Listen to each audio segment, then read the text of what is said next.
Di sebuah gedung entah berantah, seseorang lagi bilang ke seorang wanita, kalau hadiah pernikahannya nanti, 1 juta yen plus 120.000 yen. Totalnya jadi 8 juta yen. Ya, si cowok megang dadanya, nih. Katanya dia udah nabung selama 11 tahun.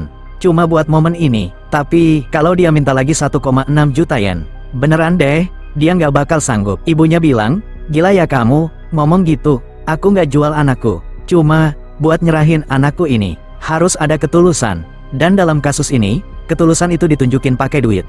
Dasar orang tua. Di belakang, ada protagonis kita. Pacarnya namanya Kawasaki Masa. Dan bokapnya, Yoshio. Katanya, setelah si cowok kehilangan orang tuanya, dia baru tahu kalau dia warisin apartemen mewah. Kalau dia kasih kode, aku bisa cariin orang buat beli itu apartemen. Terus dia bisa punya duitnya. Yujo, si protagonis kita yang malang, bilang dia nggak bisa seenaknya jual barang-barang yang ditinggalin bokapnya.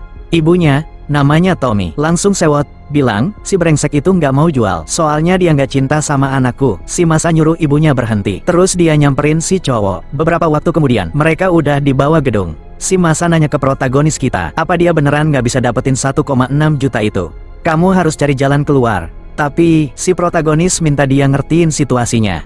Dia beneran nggak punya sumber duit lagi. Tapi si Masa ini, janji bakal bikin ini semua sepadan buat dia. Wah, kurang ajar, soalnya, dia nyuruh si cowok buat minjem duit ke rentenir. Katanya, susah buat pacaran sama orang, yang bahkan nggak tahu gimana caranya cari duit. Protagonis kita ini emang udah dandan rapi dan gaya. Tapi tetap aja jadi korban di tangan wanita. Buat nunjukin gimana keadaannya. Dia bilang, oke deh, aku bakal coba cari cara buat dapetin duit itu. Abis itu dia pergi, bilang begitu dia dapet, dia bakal balik dan mereka bisa nikah. Si Masa bilang, dia nungguin si cowok buat tanggung jawab. Adegan pindah ke sebuah kafe. Teman-temannya nanya, apa dia beneran cuma mau makan itu doang? Dia jelasin kalau dia harus hemat duit, buat sesuatu yang lebih penting daripada makan. Nggak jauh dari situ, calon istrinya lagi ngobrol sama cewek lain. Tapi kayaknya dia nggak tahu rencana busuknya si Masa. Si cewek pengen tahu duitnya, Masa dari mana? Kenapa dia harus nikah sama si jutawan itu? Anaknya orang yang punya banyak perusahaan. Masa jawab kalau cowok yang itu brengsek, cuma ngasih dia 100.000 yen doang. Temennya nanya soal cowok yang sekarang. Dia bilang, yang ini lebih parah. Dia dapat duit dari warisan bokapnya, tapi dia nggak mau jual buat ngasih aku duit. Temennya agak bingung, nanya, rencananya kali ini apa? Saat itulah Masa ngaku kalau dia hamil. Jadi sayangnya dia harus nikah sama si brengsek ini. Tapi nggak apa-apa, begitu anaknya lahir, aku bakal cerai dan ngambil setengah dari hartanya yang dia warisin dari bokapnya. Sempurna, wanita yang sangat jujur, ya kan? Jelas aja, si cowok malang kita berdiri di situ, mendidih karena marah, nggak bisa mikir jernih. Si Masa belum sadar kalau dia di situ, soalnya dia nyuruh si cowok buat bawain dia air. Jelas aja si cowok nggak mau noleh. Si Masa terus gebrak meja, nanya kenapa dia nggak jawab. Saat itu, dia langsung jatuh terduduk sambil ngutuk si Masa. Sekarang di ruang istirahat karyawan, si cowok jongkok sambil nangis. Tiba-tiba dia dapat telepon dari seseorang, nyuruh dia buat ngambil sake di bandara. Dia bilang nggak apa-apa, toh shift part-time-nya baru aja selesai. Si cowok malang mandi sambil bener-bener hancur. Nangis dan teriak-teriak nyumpahin si Masa. Cuma ngomongin duit doang yang dia peduliin. Saat itulah, tiba-tiba, sebuah sistem muncul entah dari mana. Sistem itu bilang dia udah terlalu banyak menderita di hidup ini. Dan gara-gara itu, dia nyebabin perubahan di ekonomi global. Intinya, semuanya jadi turun nilai 1 juta%. Goks. Sementara itu, duitnya dia tetap utuh, malah dapat tambahan 5% per hari. Totalnya jadi tambahan 5.000 yen. Mantap. Yujo cuma mikir ada orang gila lagi ngomong nggak jelas. Dia pergi, terus naik bus. Dia nanya berapa ongkos ke bandara. Tiba-tiba orang-orang di sekitarnya pada ketawa, ngeledekin betapa gilanya ngomongin pengeluaran dalam sen. Buat naik bus, dua cowok di belakangnya bilang, kalau orang bego bisa dapat 100 sen sebulan, itu udah lumayan banget. Buat yang belum tahu, sen itu 100-nya yen. Kayak bagiin 1 sen jadi 100. Si cowok bingung, nggak ngerti kenapa mereka ngomong kayak gitu. Padahal, ongkos bus bandara dulu sekitar 1.000 yen. Dia nyuruh sopirnya buat sebutin harganya aja, biar dia bisa naik. Saat itulah seorang bapak-bapak bersetelan jas, tiba-tiba nyuruh dia buat berhenti nyoba masuk, dan berhenti sok kayak jutawan. Ngomongin pengeluaran pakai sen segala, jelas-jelas dari penampilannya. Si cowok ini miskin, jadi mendingan berhenti ngomong yang enggak-enggak. Yujo mikir dia lagi berurusan sama orang-orang gila. Tentu aja aku punya minimal 200 yen buat bayar tiket. Si bapak-bapak ketawa, bilang, kamu pasti udah gila kalau beneran punya 200 yen. Nggak mungkin orang yang dandan kayak gitu punya duit sebanyak itu di kantongnya. Terus si bapak-bapak udah capek dengerin lawakannya si Yujo. nyuruh dia buat duduk aja. Dia bakal bayarin 2 sen buat tiketnya. Yujo celingukan, nggak tahu ini semacam acara atau pertunjukan apa, tapi nggak ada kamera. Sopirnya nyuruh dia buat duduk aja, soalnya mereka harus berangkat. Saat itulah Yujo kita yang tersayang, ngeluarin 2 koin sen dan bilang, "Nih, silakan." Seketika mata semua orang langsung melotot. Penasaran gimana bisa anak ini punya duit sebanyak itu. Si bapak-bapak yakin itu pasti palsu. Gimana mungkin anak kecil punya koin kayak gini? Saat itulah Yujo ingat sama suara yang dia dengar tadi, dan mulai mikir apa itu beneran kejadian. Dia nawarin koin itu ke sopirnya, nanya apa dia bisa dapat kembalian. Tapi sopirnya bilang, bakal susah banget buat ngasih dia kembalian. Buat duit sebanyak itu, mereka harus hubungin pemilik perusahaan dulu. Saat itulah protagonis kita sadar sesuatu. Bukan cuma 100 yennya jadi bernilai gila sekarang, tapi semua orang di sekitarnya lagi butuh duit. Buat ngehindarin masalah, dia turun dari bus. Saat itu, ponsel baru dijual cuma seharga 1 sen. Bahkan tas mewah harganya nggak lebih dari 17 sen. Jam Rolex aja harganya cuma 1 yen. Ini bikin dia bingung. Dia nggak tahu harus ngapain sama duit 10.000 yennya. Kayaknya mata uangnya bahkan nggak diterima lagi. Jadi mungkin dia harus pergi ke bank buat nyari tahu. Beberapa waktu kemudian, nomor antriannya dipanggil. Si mbak bang nyapa dia, nanya gimana dia bisa bantu. Hari ini, si cowok bilang dia mau setor duit. Si mbahnya nanya berapa jumlahnya.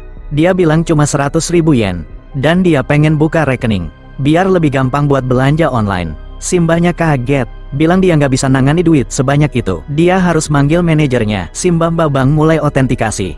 Si mbahnya balik lagi sambil keringetan, bilang nggak percaya duitnya asli. Si sistem bahkan jelasin kalau cara duit dipakai udah berubah. 1 yen sekarang sama dengan 1 sen-sen. Yang nomor 100 tapi dieja jadi sen-sen. Dan 1 sen-sen sama dengan 1000 rin. Gile bener, sistem mata uang yang ribet banget. Tapi intinya gitu deh. 1 itu nilainya 100 kali lebih tinggi dari yang lain. Beberapa waktu kemudian, sekarang di ruang VIP, dia nanya apa verifikasinya udah selesai. Simbahnya bilang udah. Terus setorannya, 100.000 yen. Udah diproses. Tapi, simbahnya pengen mastiin apa dia beneran mau nyetor semuanya. Si cowok bilang iya, tapi sisain 3 yen di rekeningnya. Soalnya dia ada beberapa tagihan kecil yang harus dibayar. Tiba-tiba pintu kebuka lebar. Masa masuk sama kakek-kakek.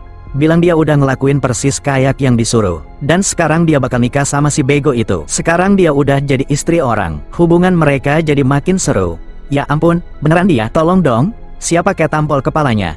Si kakek-kakek bahkan sempat ngamatin hadiahnya. Bilang nyolong. Wanita orang itu petualangan yang mendebarkan. Saat itulah Yujo berdiri di dalam, bersedekap, bilang, "Kamu nggak ngangka dia bakal jadi wanita kayak gini, kan?" Dia kaget, bingung kenapa si cowok ada di situ. Nanya apa dia datang buat ngajuin pinjaman yang dia suruh. Tapi Yujo langsung to the point. Bilang, "Aku nggak bakal buang-buang duit buat nikahin sampah kayak kamu." Anehnya, si cowok ini cuma ngangkat bahunya. Bilang, dia terlalu cantik buat cuma jadi milik 1 orang. Wajar aja kalau orang yang punya paras kayak dia punya suami sekaligus pacar. Yup, dia udah ngewujudin woman. Si cowok berdiri, bilang, "Dia wanita terburuk yang pernah aku lihat. Dia mau pergi sekarang, setorannya udah selesai." Tapi tiba-tiba si Mbak Babang bilang, manajer regional juga pengen ngomong sama dia. Tapi, si kakek-kakek yang jadi sugar daddy-nya masa nyuruh dia buat tetap di situ. Soalnya, dia udah ngehina si cewek, nggak bisa seenaknya pergi gitu aja. Yujo, yang kayaknya pede banget buat berantem, bilang kalau si kakek pengen main tangan. Tinggal ngomong aja, tapi si kakek malah nyeringai, bilang, "Kayaknya anak ini nggak tahu siapa aku. Dia itu presiden dari Tenor Group yang terkenal, yang bayar puluhan yen buat pajak cuma tahun ini doang. Kalau dia mau, dia bisa ngebekuin semua transaksi Yujo sekarang juga." Begitu Yujo ngeliat beberapa satpam nyamperin, si kakek nyeringai, bilang udah waktunya buat si anak ini diusir.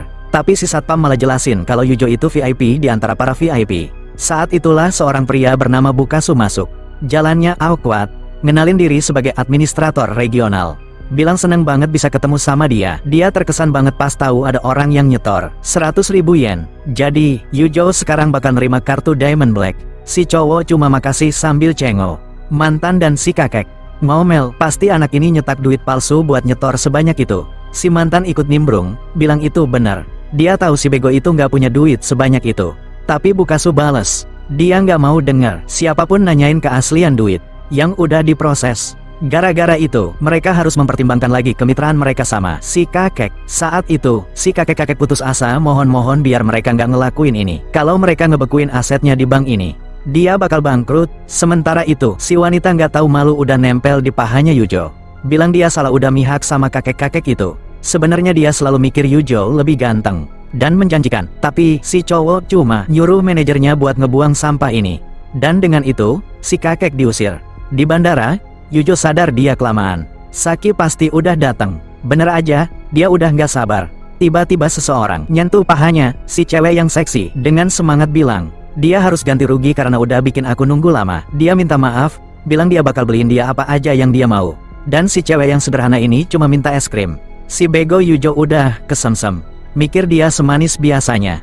Pas mereka lagi ngobrolin mau minum, kayaknya dia mikir buat ngajak dia ke Starbucks. Tapi si cewek nunjukin kalau harga di bandara itu gila. Senengnya tahu itu masalah universal. Penipu ada di mana-mana. Tiba-tiba, seseorang nyenggol bahunya Yujo. Pas mereka jalan ngelewatin, seorang cowok yang ngaku sebagai teman sekelasnya Saki bilang, dia bakal bayarin semua pengeluaran mereka. Soalnya Yujo kayaknya nggak mampu. Teman-temannya ketawa, bilang mereka harusnya nerima aja tawaran itu. Yujo noleh ke Saki, nanya apa dia kenal sama cowok-cowok ini.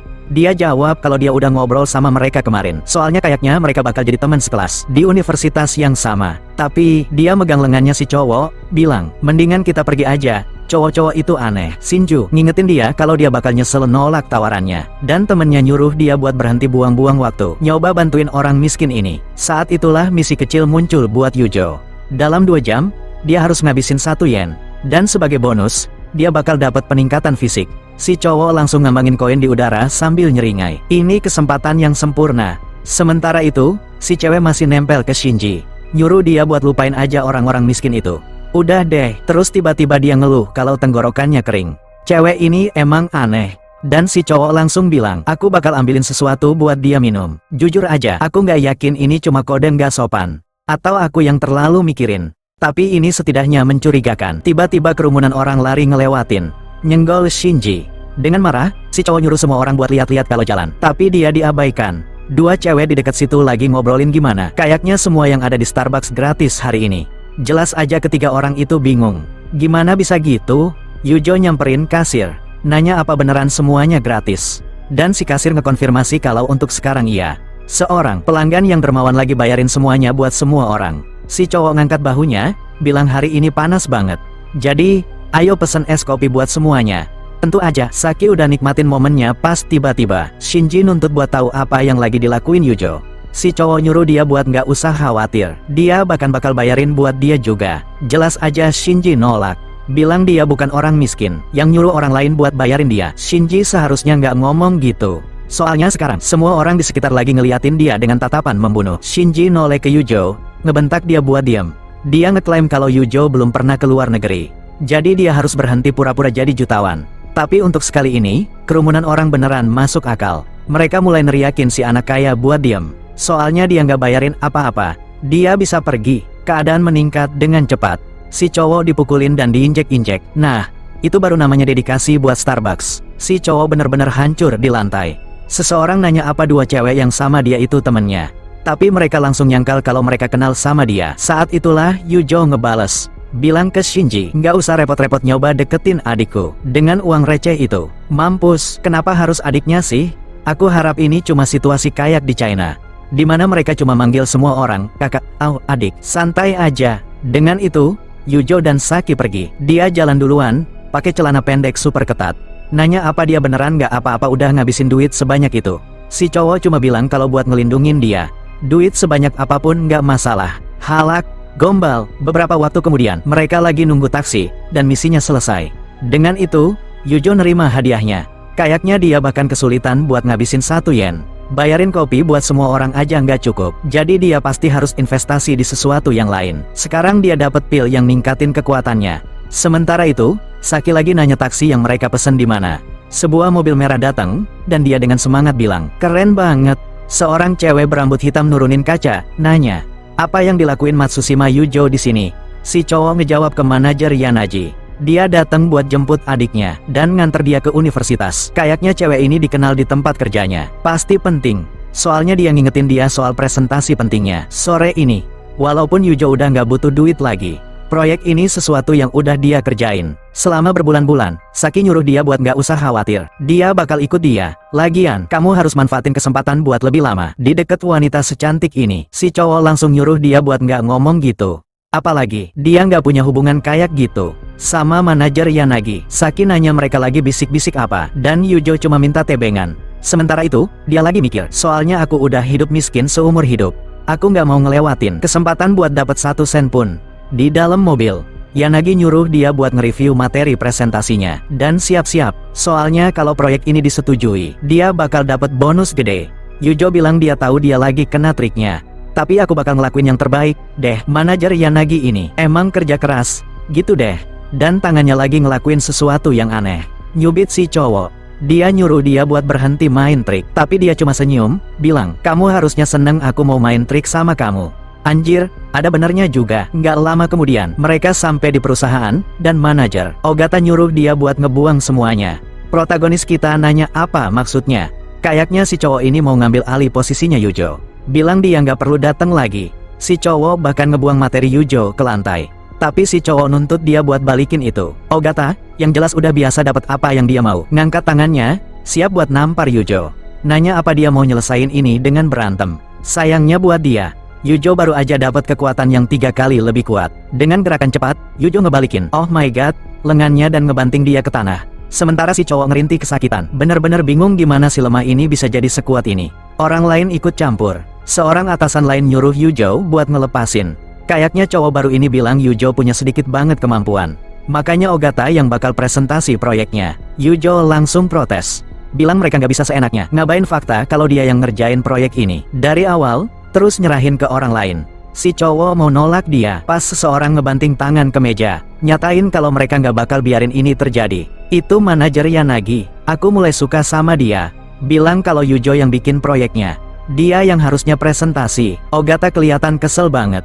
Ngerengek nanya kenapa mereka nggak biarin dia presentasi. Yanagi cuma nyatain kalau dia nggak mampu. Soalnya dia bahkan nggak ngerti proyeknya. Nggak mungkin, orang yang nggak tahu apa-apa kayak dia bisa nanganin ini dengan bener. Ogata ngernyit, nunjuk jarinya, bilang oke, tapi kita bakal nyelesain ini cepet atau lambat. Dengan itu, dia pergi dengan marah. Sementara Yanagi nyuruh Yujo buat nggak usah khawatir, dan siap-siap buat presentasi. Yujo nggak bisa nggak mikir kalau, walaupun Yanagi fokus banget sama kerjaan, setidaknya dia perhatian sama dia. Kemudian di ruang konferensi, Yanagi ngumumin kalau presentasinya udah selesai.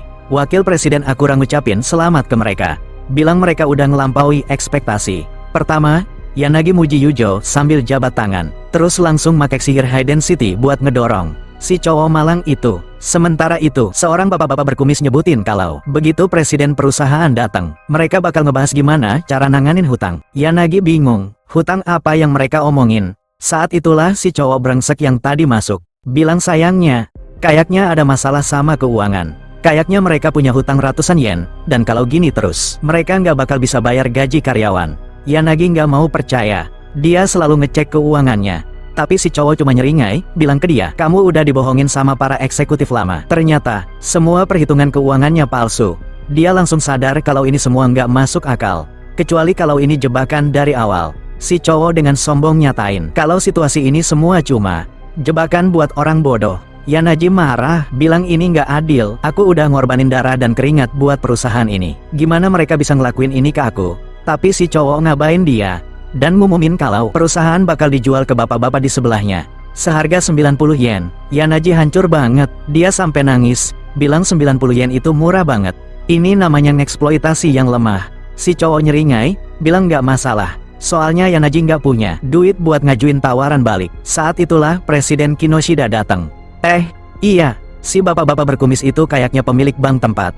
Yujo nyetor duitnya. Dan sekarang mereka berdua lagi ngobrolin orang gila di kota yang nyetor 100.000 yen. Saat itulah Kinoshida ngeliat Yujo berdiri di situ. Nanya apa yang dia lakuin. Si kakek yang baru masuk nanya apa ini anak yang nyetor 100.000 yen. Si pemilik bank ngekonfirmasi. Si kakek maju, agak bungkuk, ngenalin diri sebagai Kinoshida, presiden perusahaan. Bilang suatu kehormatan buatku. Sementara itu Ogata bener-bener nggak ngerti. Nggak ngerti kenapa dua presiden tiba-tiba ngejilat Yujo. Dua atasan itu langsung nyerang Ogata. Nyuruh dia buat nggak ikut campur urusan orang yang nyetor 100.000 yen. Yujo ngedengerin semuanya, nanya, apa mereka beneran mau ngelanjutin rencana konyol ini buat jual perusahaan seharga 90 yen? Tentu aja, si cowok jadi kesel. Bilang mendingan nggak usah dibahas. Dia nggak mau berurusan sama Yujo. Tapi Yujo nggak mau biarin ini semua lolos gitu aja. Dia bilang ke Kinoshida kalau mereka harus ngebersihin gimana perusahaan ini dikelola, dan dia nggak buang-buang waktu buat ngumumin kalau para investor dan Ogata ada di balik rencana buat bikin perusahaan punya hutang dan ngejualnya dengan harga murah. Tentu aja, para investor dan si pemilik bank langsung bilang mereka bakal ngelakuin investigasi. Ogata nyoba buat ngebohong, tapi udah terlambat. Adegan selanjutnya, skandalnya udah ada di berita. Penggelapan uang terungkap. Seseorang lagi nuangin anggur, ngerayain kemenangan hari ini. Anjir, aku kira kita udah di kamar hotel. Tapi enggak, kita masih di restoran. Yanaji bilang Yujo udah nyelamatin hidupnya. Jadi mereka harus minum buat Yujo. Yujo, yang selalu logis, bilang ke dia kalau mulai sekarang, Yanaji yang bakal ngelola perusahaan. Mukanya langsung merah, bilang dia nggak yakin dia siap. Soalnya dia gampang banget ketipu. Dia berdiri, bilang kalau Yujo percaya sama dia. Mereka harus minum lebih dekat. Dan kayak biasa, dia kesandung kayak orang bego. Tapi si cowok nyelamatin dia dengan cara yang normal. Aku ngarepin salah satu dari jatuh yang nggak sengaja, yang nggak pantas. Tapi nggak. Tapi dia keseleo pergelangan kakinya, minta dia buat nggendong dia ke bawah. Tapi jangan nyoba yang aneh-aneh. Si cowok nggendong dia kayak dia nggak berat sama sekali. Bilang nggak apa-apa. Kemudian dia sampai di kamar hotel. Dia naruh dia di kasur dengan hati-hati. Bilang dia mau pergi biar Yanaji bisa istirahat. Tapi begitu dia noleh, serangan Cobra Strike. Kakinya gerak secepat kilat. Naruh dia ke dalam jebakan yang kejam. Dia nyeringai, bilang kali ini Yujo yang kena jebakannya. Tapi si cowok dia ngebalikin permainannya. Terus dia ngajarin Yanaji cara main top lane, revenge dan ngeluarin combo-combo gila. Setelah beberapa ronde di Summoner's Rift, mereka berdua kecapean. League of Legends emang bikin capek. Yanaji ngeluh, bilang, aku nggak percaya cowok kurus kayak dia bisa main selama 6 jam berturut-turut. Si cowok yang lemes, bilang itu salahnya Yanaji sendiri udah mancing dia. Kalau itu yang dia maksud dengan mancing, ya emang salah dia 100%. Cewek ini emang bahaya, soalnya mereka lagi di seri rank best of 5 buat naik ke gold. Mereka ngantri buat satu match lagi. Sementara itu, hari udah selesai, dan Yujo dapat misi baru. Kali ini, dia harus ngabisin 50 koin sebelum hari berakhir. Dia nyaranin mungkin dia harus investasi lebih banyak ke perusahaan. Tapi Yanaji makasih dan nolak. Pertama, mereka harus pulih dari kerusakan yang baru-baru ini terjadi. Itu aja udah cukup buat bawa mereka ke level selanjutnya. Tiba-tiba dia nyoba buat nyium dia. Bilang itu cara paling gampang buat ngebales pemegang saham. Tapi entah kenapa, dia kesulitan buat berdiri. Dia jatuh ke lantai. Nyalahin Yujo. Dia nyuruh Yanaji buat libur dan istirahat. Tapi walaupun kakinya lemes kayak mie instan, dia maksa kalau dia setidaknya punya cukup kekuatan buat nyoba jalan sedikit. Sementara itu, si cowok udah nyatain kalau udah waktunya buat tidur siang. Tapi saat itulah dia dapat telepon dari seseorang bernama Yamaguchi. Bilang bibinya lagi di rumah sakit. Adegan pindah ke rumah sakit. Yujo lagi duduk di samping ranjang seorang wanita tua. Dia dengan lemah bilang dia nggak pernah sesakit ini sebelumnya. Yujo nenangin dia, bilang, mungkin cuma kecapean selama setahun. Yang baru kerasa sekarang, tapi bibi bakal sembuh kok. Yamaguchi, sahabatnya Yujo, ngomongin gimana, dulu dia sering banget main di rumahnya Yujo. Bibinya selalu masakin dia, dan dia selalu makan semuanya. Sekarang dia ngupas sesuatu, mungkin kentang, mungkin apel, terus nyuruh bibinya buat gigit. Yamaguchi, sebenarnya lagi mikir buat minjem duit ke Yujo. Tapi setelah ngelihat semua skandal yang baru-baru ini nyerang perusahaannya Yujo, dia mutusin buat nggak jadi. Saat itulah seorang perawat yang gugup datang sama 2 dokter. Ngomel-ngomel soal kamar 42. Dokter yang botak bilang, Ibu Yamaguchi harus dipindahin ke kamar lain sekarang juga. Putranya, tentu aja, nuntut buat tahu apa yang lagi terjadi. Yujo udah bilang ke mereka, dia bakal bayarin tagihan medisnya dalam beberapa hari. Jadi mereka nggak bisa seenaknya ngebuang dia gitu aja. Tapi saat itulah seorang perawat ngungkapin, mereka dapat donasi misterius sebesar 1 yen. Dari seorang donatur yang nggak dikenal. Gara-gara itu, bibinya lagi dipindahin ke ruang VIP.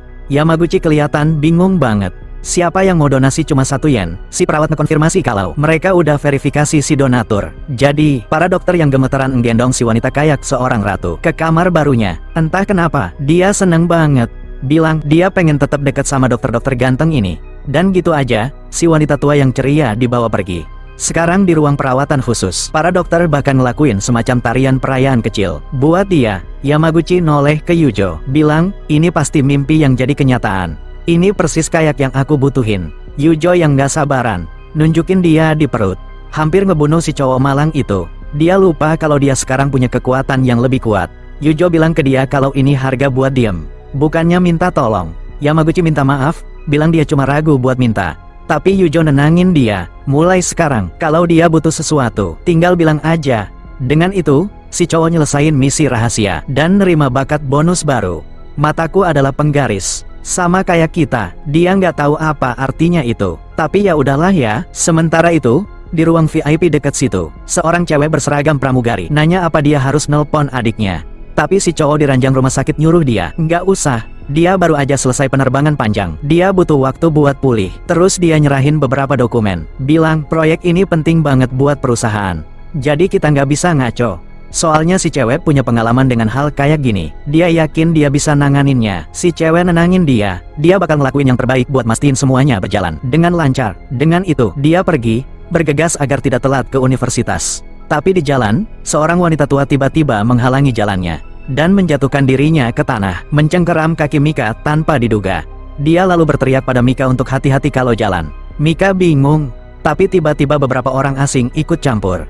Mengatakan mereka jelas melihat Mika mendorong wanita tua itu. Seorang pria lain mendekat, menuntut tahu universitas mana yang dia datangi, karena mereka akan melaporkan kelakuannya. Masuklah jagoan kita, Chika Chat Yuto. Dia dengan santai menangkap Mika, menahannya agar tidak jatuh saat itu. Bakat misterius barunya aktif. Karena Yuto mengamati sesuatu yang menarik. Cukup lama. Dia langsung menghitung ukuran tepatnya F36. Dia terdiam. Mustahil itu F36. Itu B atau C, jadi sistemnya pasti kacau. Sementara itu, wanita tua itu masih mencengkeram kaki Mika, berteriak minta tolong. Mika merasa bersalah dan mengakui dia sedang terburu-buru. Jadi mungkin dia menabraknya tanpa menyadarinya.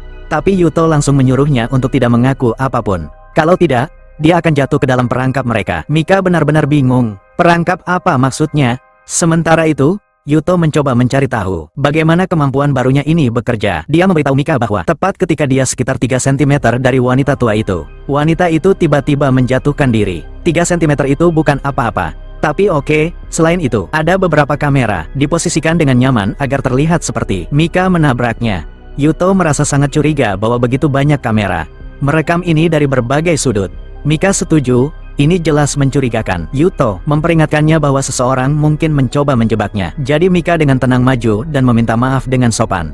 Mengatakan bahwa sayangnya, dia sebenarnya tidak menabrak wanita itu.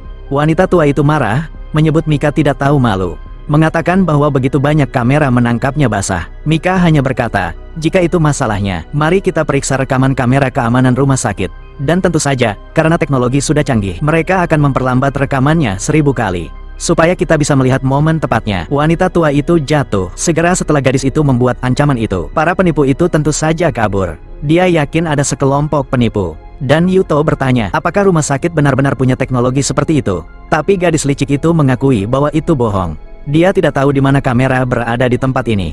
Dengan itu, keduanya menyadari bahwa mereka berdua agak terlihat nakal. Korban berikutnya sepertinya akan dibuat bertekuk lutut. Dia kemudian memperkenalkan dirinya sebagai Yamada Mika dan berterima kasih padanya atas bantuannya. Jagoan kita mengulurkan tangan untuk berjabat tangan, tapi dia hanya berbalik dan berjalan pergi, memberitahunya bahwa jika dia mau, dia bisa mengunjunginya di universitas. Yuto bertanya-tanya, apakah gadis ini setidaknya tidak sedikit mencurigakan?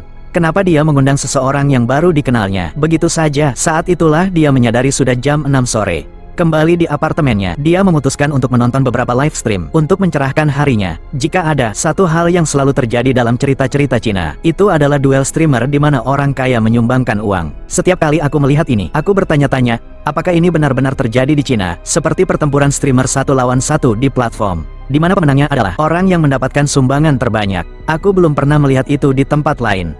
Yang dia lihat adalah seorang gadis yang menyuruh pemirsa untuk mendukung Kati, meniup ciuman dengan penuh semangat.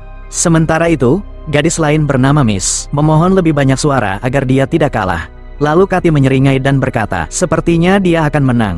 Dan bertanya-tanya, hukuman apa yang harus ditanggung oleh yang kalah? Karena gadis itu seorang gamer, mungkin mereka harus memaksanya bermain dengan kaki mereka. Saat itu, bakat mataku adalah penggaris, Yuto aktif. Setelah dia menatap cukup lama, dia berkomentar bahwa kaki gadis itu bagus, tapi proporsinya agak aneh, mungkin karena mejanya terlihat melengkung. Yukachi langsung tersinggung. Dia membentaknya, mengatakan Yuto mengada-ada, karena dia sudah punya tubuh ini sejak awal live stream. Maksudnya mungkin sejak lahir, kan?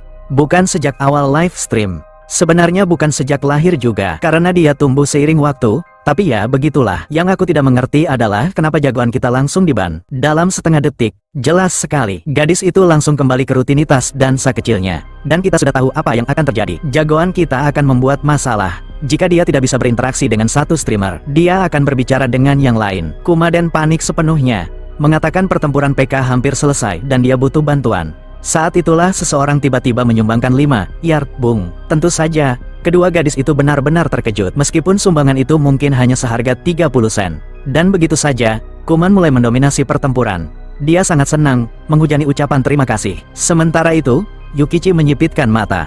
Dia menyadari bahwa Yuto ini adalah orang yang baru saja dia ban. Sekarang dia mati-matian mengeluarkan gerakan dansa paling aneh yang mungkin untuk mencoba bertahan hidup. Tapi semuanya sudah berakhir. Yuto menjatuhkan 10 yah lagi untuk Kuman. Benar-benar menyegel kemenangan. Yukichi tahu dia tidak punya kesempatan lagi. Sementara gadis beruang itu merayakan dengan keras, berkata, saatnya untuk hukuman. Jagoan kita bahkan mengirim pesan publik ke semua live stream, memberitahu Yukichi bahwa memblokirnya tidak akan membantu. Gadis putus asa itu segera mencondongkan tubuh ke depan, meminta maaf, mengatakan dia akan menerima hukuman apapun. Sementara itu, Yuto mendapat beberapa pesan langsung dari Kuman. Atau lebih tepatnya, Marianian. Ya, Marianian terdengar lebih imut. Dia berterima kasih padanya atas sumbangannya, tapi mengatakan sayangnya, dia tidak punya apa-apa untuk ditawarkan sebagai balasan. Namun, jika dia mau, dia bisa meminta pengembalian dana. Yuto menduga dia mungkin panik karena jumlahnya, tapi dia tidak peduli. Dia mengatakan padanya untuk tidak khawatir. Itu tidak seberapa. Saat itulah dia menyadari lokasinya, menyadari bahwa dia tinggal di distrik Musashi, dan menyarankan bahwa mungkin mereka bisa bertemu untuk makan malam. Yuto tidak terlalu bersemangat tentang itu. Dia tahu gadis-gadis streamer ini hanya peduli tentang menipu orang bodoh untuk mendapatkan uang. Tapi dia yang membayar makan malamnya. Dia penasaran ingin melihat apa yang akan dia coba. Kembali di rumah Marianian, kamar gadis itu penuh dengan tas desainer. Dan ibunya ada di sana, mengeluh bahwa putrinya meninggalkannya sendirian sepanjang hari. Marianian keluar dari kamarnya dan berkata, streaming adalah pekerjaan nyata, tapi sekarang aku di sini untuk mengobrol dengan ibuku tercinta. Namun, ibunya menjawab, Marianian sudah menghasilkan banyak uang, jadi dia seharusnya tidak bekerja dan streaming.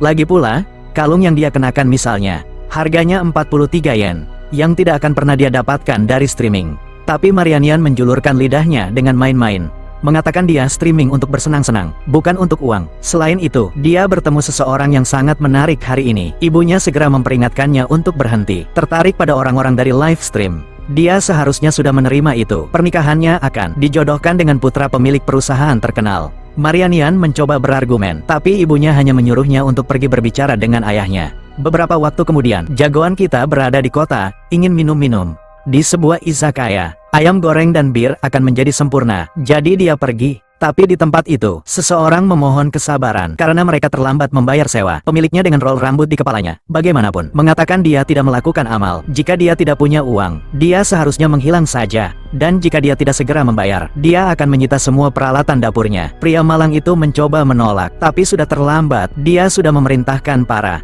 gangsternya untuk mengambil semuanya. Dia terus memohon, mengatakan, dia baru saja menerima pesanan khusus, dan kami akan segera punya uangnya. Tapi tetap saja dia disingkirkan. Saat itulah seseorang mencengkeram bahu preman itu. Itu Yuto kita, dan si berandal bahkan tidak bisa bergerak. Yuto bertanya apakah pria itu adalah pemilik tempat ini, dan berapa biaya sewanya. Wanita itu tidak terkesan, hanya bertanya siapa dia, dan kemudian dia bertanya apakah dia berencana membayar atas nama pria itu. Dia mengingatkannya bahwa dia sudah memberinya harga khusus karena kasihan, tapi karena daerah ini sedang mengalami beberapa perubahan, dia tidak punya pilihan selain menaikkan sewa. Pemilik toko mengeluh, mengatakan dia selalu menemukan alasan untuk menaikkan harga. Dia tidak peduli, toko-toko lain di dekatnya juga miliknya, dan dia menyewakannya ke perusahaan besar seharga 3 yen per bulan. Yuto mengeluarkan ponselnya dan menelepon. Wanita itu dengan sombong mengatakan bahwa jika dia membayar 1 yen per bulan, dia mungkin akan membiarkannya mempertahankan tempat itu. Dia menelepon Fujiwara, sudah berterima kasih padanya sebelumnya. Orang itu memiliki seluruh kota, dan Yuto hanya memberitahu wanita itu. Dia tidak perlu membahas apapun dengannya lagi.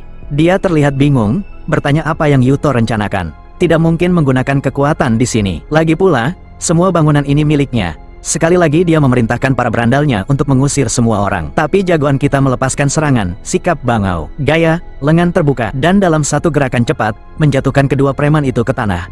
Tentu saja, wanita itu ngeri dengan takedon brutal Yuto, dan segera memanggil polisi. Saat itulah Yuto dengan santai menjatuhkan bom. dia menemukan bahwa dia hanya memiliki hak untuk menggunakan properti komersial, bukan memilikinya. Dia bahkan mendapatkan informasi itu dari mana. Kemudian dia mengungkapkan bahwa dia, di sisi lain, baru saja membeli seluruh area. Sekarang semua orang menatapnya, menunggu langkah selanjutnya. Sementara itu, wanita itu gemetar, menuntut untuk mengetahui apa yang dia rencanakan. Yuto mengatakan dia akan merenovasi seluruh area, dengan menghancurkan semuanya. Jelas, tidak ada yang mau menyewa apapun di sana setelahnya. Dia tidak peduli, beberapa ratus yen hanyalah uang receh baginya. Itu benar-benar uang receh. Tapi sekarang wanita itu panik. Dia segera berlutut, memohon ampun. Biasanya ketika pelayan berlutut, itu bagus, tapi bukan yang ini. Dia dengan putus asa menawarkan untuk memotong sewa menjadi setengah, dan bahkan menanggung tagihan air. Yuto segera setuju. Jika itu masalahnya, tentu saja, sial bagi siapapun yang merancang sistem gila ini. Karena sekarang saya harus memutar layar saya. Photoshop hanya untuk membacanya. Sesuatu tentang berjuang melawan perusahaan korup. Dan sepertinya Yuto baru saja mendapatkan bakat baru, yang memperingatkannya ketika seseorang mencoba menipunya. Sementara itu, pria ayam goreng sedang memanggang pesta. Mengatakan bahwa semuanya malam ini gratis untuk Yuto. Yuto berterima kasih pada orang tua itu, dan mengatakan bahwa dia selalu menjadi penggemar tempat ini. Jadi dia akan datang lebih sering. Sekarang orang tua itu tersenyum, dan mengatakan dia mengerti. Yuto menjelaskan bahwa dia tidak menyombongkan diri, tapi resepnya benar-benar unik. Diwariskan turun-temurun. Tiba-tiba, seseorang di dekatnya membuat komentar sinis tentang betapa lucunya melihat seorang jutawan makan makanan jalanan. Itu nona kaki goyang, yang hanya mengangkat bahunya dan mengatakan bahwa setidaknya rasanya enak. Yuto tidak bisa menahan, selain berpikir bahwa wanita sialan ini tidak tahu berapa banyak yang harus dia keluarkan, hanya untuk mendapatkan ayam goreng ini. Saat dia membawa tusuk sate itu lebih dekat ke hidungnya, dia menyadari ada sesuatu yang baunya aneh. Dia, bagaimanapun, salah paham sepenuhnya. Berpikir dia mencoba mengendusnya. Dia menyeringai dan mengatakan bahwa jika dia ingin menciumnya, dia bisa datang ke tempatnya nanti. Yuto benar-benar mengabaikan omong kosong itu, dan tiba-tiba mengubah topik pembicaraan. Dia mengatakan padanya bahwa dia mengundangnya ke sini hari ini untuk membicarakan tentang perusahaan baru yang ingin dia mulai. Dia segera bertanya, apakah dia akan dipekerjakan sebagai sekretarisnya. Mengatakan itu akan menjadi sempurna. Dia mengakui bahwa dia belum terlalu memikirkannya, tapi perusahaan itu akan menjadi perusahaan investasi, dan kantor pusatnya akan berada di daerah ini. Dia dengan bersemangat mengatakan bahwa jika itu masalahnya, dia akan membantunya menemukan lokasi yang sempurna, karena dia tahu kota ini luar dan dalam. Kemudian dia memesan lebih banyak makanan untuk dibawa pulang. Sementara Yuto memerah karena suatu alasan. Beberapa saat kemudian, dia beralih ke mode romansa penuh. Dia mengatakan padanya bahwa dia perlu berhenti berselingkuh darinya dengan gadis-gadis lain saat dia bekerja keras. Ya, yang ini sudah jatuh cinta padanya. Yuto dengan cepat menyangkal segalanya, mengatakan dia tidak akan pernah melakukan hal seperti itu. Tapi dia hanya mengendus udara dan berkata, dia mencium bau wanita lain padanya. Jadi dia sebaiknya tidak berbohong. Dia tidak akan meminta banyak, hanya saja dia meneleponnya setiap kali dia membutuhkan sesuatu. Cukup menuntut. Ya, dia setuju. Dan dengan itu, dia pulang. Namun, seseorang yang mencurigakan mengawasi mereka dari kejauhan. Sistem Yuto mengirim peringatan, dan dia segera tahu sesuatu akan terjadi. Tiba-tiba dia meraih tangan Miyumi. Bertingkah seperti dia sakit perut yang parah. Dia mengatakan padanya bahwa dia mungkin keracunan makanan, jadi lebih baik dia pulang sendirian. Dia menghela nafas dan mengatakan itu tidak apa-apa. Tapi jika dia membatalkan lain kali, mereka harus menghabiskan waktu 2 kali lebih banyak dengannya. Yuto hanya berkata, oke, dan melambai padanya, mengatakan itu tidak akan terjadi lagi. Setelah itu, dia dengan cepat berbalik dan memanggil orang yang bersembunyi untuk menunjukkan diri. Keluarlah pasukan topi Zoro, dengan pemimpin mereka memuji ketajaman dan insting Yuto. Namun, pria itu juga mengatakan bahwa sayangnya bagi Yuto, dia telah mengganggu orang yang salah. Sepertinya pembunuh ini tidak benar-benar profesional, karena senjata terbaik yang mereka miliki untuk membunuhnya adalah tongkat baseball. Preman pertama berayun, tapi Yuto menghindar dengan mudah. Yang kedua mendatanginya, dan Yuto meraih tongkat itu dengan tangan kosong. Yang gila, dia bisa saja menghancurkan pergelangan tangannya melakukan itu. Tapi ternyata tidak mudah sama sekali. Dia hampir mematahkan tangannya sendiri dalam prosesnya, bahkan dengan bonus sistemnya. Orang ini masih terlalu kuat untuknya. Menyalurkan Spider-Man dalam dirinya, Yuto menghindar dengan anggun, memberitahu mereka tidak perlu kekerasan. Menyelesaikan masalah dengan uang akan jauh lebih mudah. Tapi preman itu memotongnya, mengatakan bahwa orang yang tidak boleh diganggu tidak peduli tentang uang. Dan sekarang Yuto akan membayar harganya. Pria itu bergerak untuk pukulan terakhir, dan tiba-tiba seseorang mencengkeram bahunya. Sekelompok orang muncul, bertepuk tangan dan memuji penampilan aktor itu, mengatakan dia benar-benar siap untuk film tersebut. Ketika saya menyebut mereka pasukan topi Zura, saya tidak berpikir ini benar-benar akan terjadi. Ternyata si pembuat onar kecil itu melihat semuanya. dan menyewa sekelompok figuran untuk mengganggu pertarungan. Yuto terpana, tapi sebelum dia bisa bereaksi, dia membuat segalanya lebih kacau dengan melemparkan uang ke udara. Dengan begitu banyak saksi di sekitar, si pembunuh tidak punya pilihan selain menyerah. Yuto memberitahu pria itu sebaiknya pergi sekarang, karena ini hanya akan menjadi lebih buruk baginya. Bahkan anak buah pembunuh itu terlihat emosional, karena wanita-wanita acak di kerumunan itu mengingatkan mereka pada nenek mereka. Tanpa pilihan lain, para preman itu melarikan diri. Orang-orang di sekitar mereka bertanya apa yang harus mereka lakukan sekarang, karena para aktor telah pergi.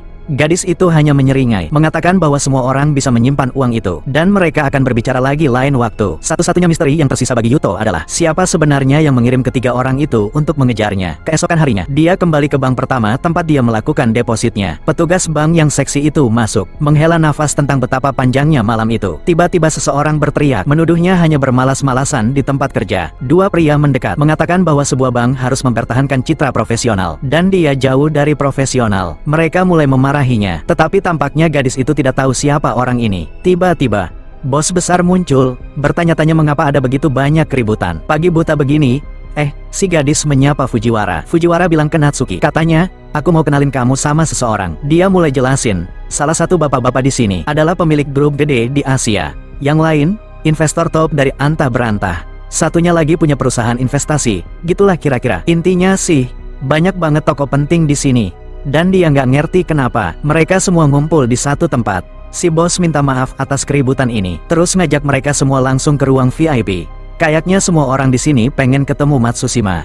Dan itu, ya, nama depan protagonis kita. Ya iyalah, Natsuki kenal banget sama nama itu. Salah satu bapak-bapak nyeletuk, mungkin Udo bisa bantu latih karyawan bang, ya kan? Si bos, makasih atas idenya. Gadis itu langsung nyamber, semangat banget, antusias gitu. Deh, makasih. Minta dukungan semua. Kayak nantangin gitu, sih, ngomongnya, yang langsung bikin bapak-bapak itu kesel. Bikin mereka gondok, kok Udo bisa punya sekretaris kayak dia? Si Udo yang malang malah bingung. Nggak ngerti, saya nggak pakai kekuatan apa-apa, kok. Dia cuma karyawan bank biasa. Sementara itu, Natsuki dapat telepon dari Udo, yang mau setor duit lagi. Begitu semua orang dengar namanya, langsung pada tertarik. Si bos jelasin, Udo telepon Natsuki langsung. Soalnya dia orang pertama yang dia temui. Pas dia nyampe sini dulu, langsung deh, sikap semua orang ke dia berubah drastis. Mereka mulai bilang, wah, enak banget punya sekretaris kayak dia, hebat banget, ya kan? Beberapa waktu kemudian, si gadis kecapean. Dia nyampe rumah, Udo udah nangkring di sana. Sekarang semuanya jelas, ini emang bagian dari rencana mereka dari dulu. Mereka deketin diri, biar bisa nyari tahu siapa yang ngeburu Udo. Dia capek gara-gara nyembunyiin keberadaan Udo. Dia naik banyak bus sama taksi, biar nggak ada yang bisa ngikutin. Udo sekarang yakin, bukan orang dari bank. Jadi mungkin orang yang ada hubungannya sama dunia live streaming.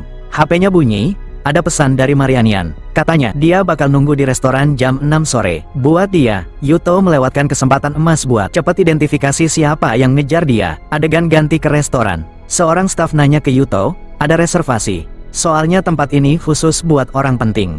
Yuto agak bingung. Dia nggak tahu kalau restoran ini sistemnya begitu. Si karyawan bilang, bisa nitip nama di daftar tunggu, atau berharap aja ada kursi kosong. Tapi sebelum dia jawab, karyawan lain nyela, marahin orang pertama. Dia bilang, jangan nawarin gitu ke orang yang jelas-jelas nggak mampu makan di sini. Karyawan pertama langsung bungkuk-bungkuk minta maaf. Sebelum ngabur, terus si rese itu balik badan ke Yuto. Bilang, kita nggak nerima lamaran kerja sekarang. Wah, ini sih udah ngajak ribut, masih agak bingung. Si Yuto ngangkat HP-nya. Marianian nelpon, nanyain dia di mana. Dia jelasin kalau dia di lobi hotel, tapi nggak dibolehin masuk. Nggak lama kemudian, dia nepuk bahunya, nanya, kamu Yuto? Si satpam bego langsung nyadar kalau mereka kenal, langsung kaku panik. Di situ, Yuto dengan kalem bilang, saya nggak kesini buat ngelamar kerja, saya mau makan di sini. Satpam itu langsung minta maaf, nggak sopan, nggak lupa nyelamatin malam yang menyenangkan. Yuto yang males ribut, cuma nanya, kita duduk di mana? Marianian nyuruh dia ikut, pasti seru banget. Dia bahkan udah nyiapin bunga lili lembah yang indah buat acara ini. Di meja, pelayan nanya, mau pesen yang biasa, Nona? Dia jawab, iya, tapi aku juga pengen dengar pendapatnya Yuto. Soalnya, dia kan donaturnya, Marim-chan. Yudo cuma nyengir, bilang baru pertama kali ke tempat begini. Jadi, ikut pesanan Nona aja deh, katanya. Pelayannya ketawa kecil, nyeletuk. Wah, jawaban tipikal orang yang nggak biasa makan mewah. Pelayan itu masang jebakan, nanya ke Marim-chan, wine-nya seperti biasa, Nona? Marim jawab, ya, tapi Yudo, yang lugu ini jelas ogah-ogahan minum wine. Dia malah minta minuman soda biasa aja. Tapi, pelayan itu jelasin, di sini cuma jual wine. Lagian, orang kaya beneran nggak mungkin mesen minuman ringan. Mendingan yang berkualitas. Yudo mulai nggak sabar. Dia nanya, ada minuman bersoda nggak sih? Pelayan itu ngehela napas, terus bilang, mungkin ada di dapur. Sambil jalan, dia ngedumel, nggak masuk akal. Orang kere kayak gitu bisa makan sama Nona Marim. Dia ngelirik ke meja lain. Ada pelanggan yang pakaiannya juga nggak oke. Dia mikir, kenapa tempat ini jadi narik orang kelas bawah gini? Di saat yang sama, ada cowok yang tampangnya mencurigakan lagi mikir, mana nih cewek-cewek cakep? Terus, dia ngeliat Marim Chan, langsung kesengsem. Dia noleh ke istrinya, atau kayaknya sih istrinya. Dia manggil, sayang, kita lanjut minum lagi, yuk. Si istri ngeliatin dia, terus nanya, kamu beneran mau maksa aku ngelakuin ini lagi? Wah, aku jadi khawatir nih. Sebenarnya, pasangan ini mau ngapain sih? Sementara itu, di mejanya Yudo, dateng tuh kepiting raja. Gokil, gue belum pernah makan beginian. Rasanya kayak apa sih? Marim Chan berdiri, bilang mau ke toilet. Tapi, Yudo boleh makan duluan, nggak usah nungguin. Pas Marim pergi, dateng tuh cewek mencurigakan nyamperin Yudo. Dia nanya, beneran mau makan sendirian makanan seenak itu? Dia nyengir, krimnya kental. Pasti nikmat banget dimakan. Terus, dia deketin Yudo. Boleh nyicip dikit? Nggak beres nih cewek. Jelas aja. Yudo bingung. Siapa nih orang gila? Si cewek bilang, tenang aja. Nanti aku bayarin. Bikin Yudo tambah bingung. Yudo ketawa kecil. Dia bilang, lucu juga ya, di restoran bintang 5 pun masih ada yang ngemis makanan. Muka si cewek langsung berubah. Dia balik badan. Sambil marah, dia bilang, awas aja, ya. Pas lewat kursinya Yudo, dia sengaja nyenggol sandaran tangan Yudo. Terus, tiba-tiba dia nuduh Yudo, kenapa kamu ngelakuin hal kurang ajar gitu? Yudo beneran bingung. Dia bilang, aku gak nyentuh kamu sama sekali. Si cewek malah bilang, gak usah pura-pura bego. Dia teriak dramatis, kurang ajar, pelecehan kayak gini. Terus mau ngelak lagi. Dia ngambil gelas air, langsung disiram ke Yudo. Tapi, Yudo ngehindar, airnya malah kena bapak-bapak botak di meja lain. Pas banget, Marim Chan datang. Dia bilang, ibu ini udah kelewatan. Si istri gila itu nyolot. Justru cowok ini yang kurang ajar. Minta maaf sana. Dia juga nyuruh Marim Chan nggak ikut campur. Kamu nggak tahu siapa yang kamu hadapin. Tiba-tiba, staf restoran datang. Manggil seseorang, Tuan Osama. Kami sudah cek CCTV. Awalnya gue kira ini bagian dari settingan. Tapi, ternyata beneran staf restoran. Mereka bilang si ibu itu bohong. Meskipun begitu, si cewek nggak mau ngaku. Dia bilang, pasti ada kesalahan. Dia ngaku cuma kesandung dikit.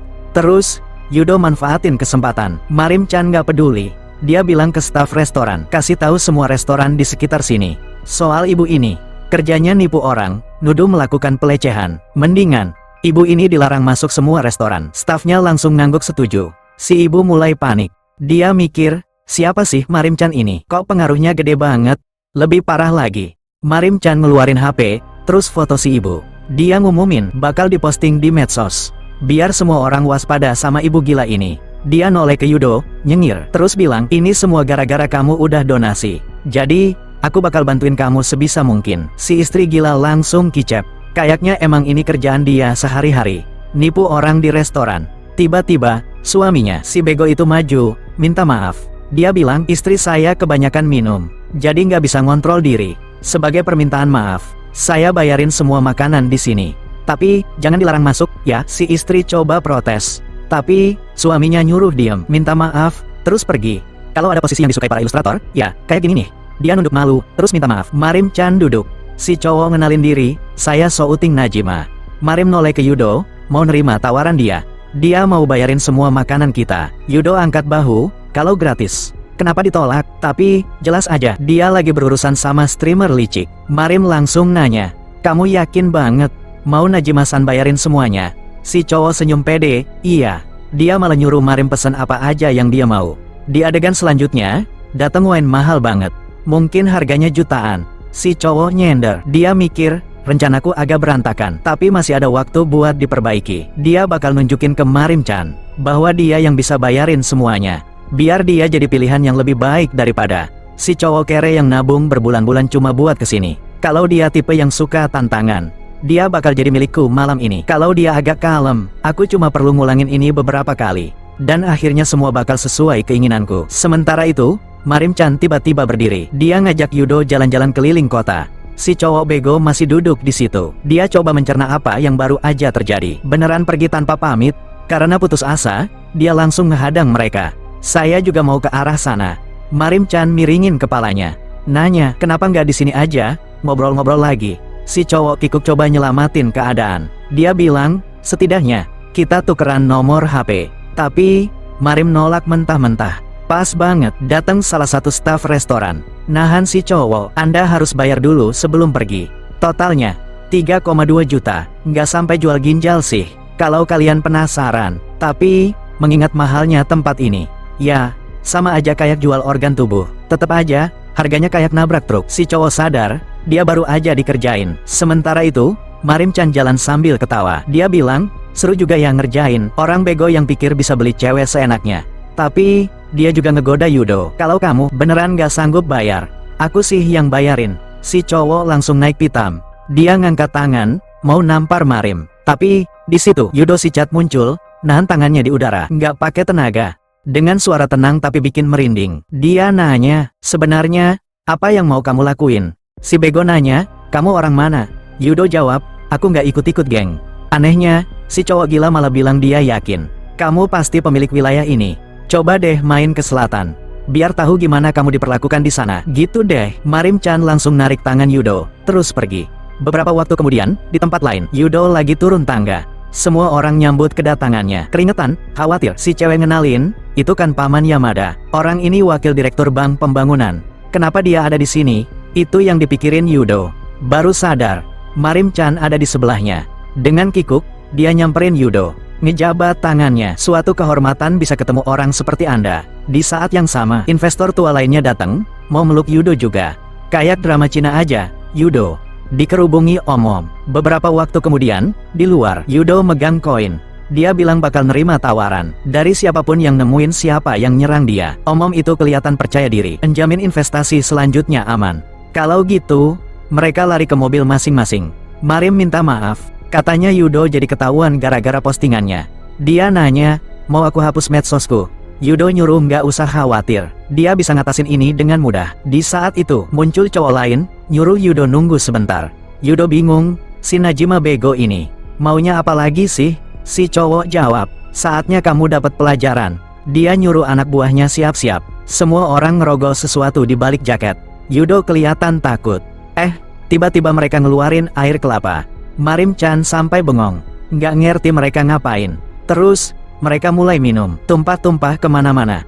Apaan sih ini? Mereka mulai joget, sambil bilang ini air kelapa enak dari selatan. Mau coba nggak? Yudo nggak ngerti, maksudnya apaan sih? Tiba-tiba, si cowok nyengkram kaki Yudo. Mohon buat diinvestasi, ngaku salah. Dia bilang kalau Yudo mau nyari siapa yang nyoba bunuh kamu, aku bisa bantu. Soalnya, aku kenal dunia bawah dengan baik. Yudo cuma bilang, oke deh. Dia mutusin buat ngajak si cowok ikutan. Pas banget, pemilik restoran nyamperin. Bawain kartu VIP buat Yudo. Dia pengen tahu, apakah Anda puas dengan pelayanan kami? Yudo yang rendah hati, jawab, nggak ada yang terlalu buruk.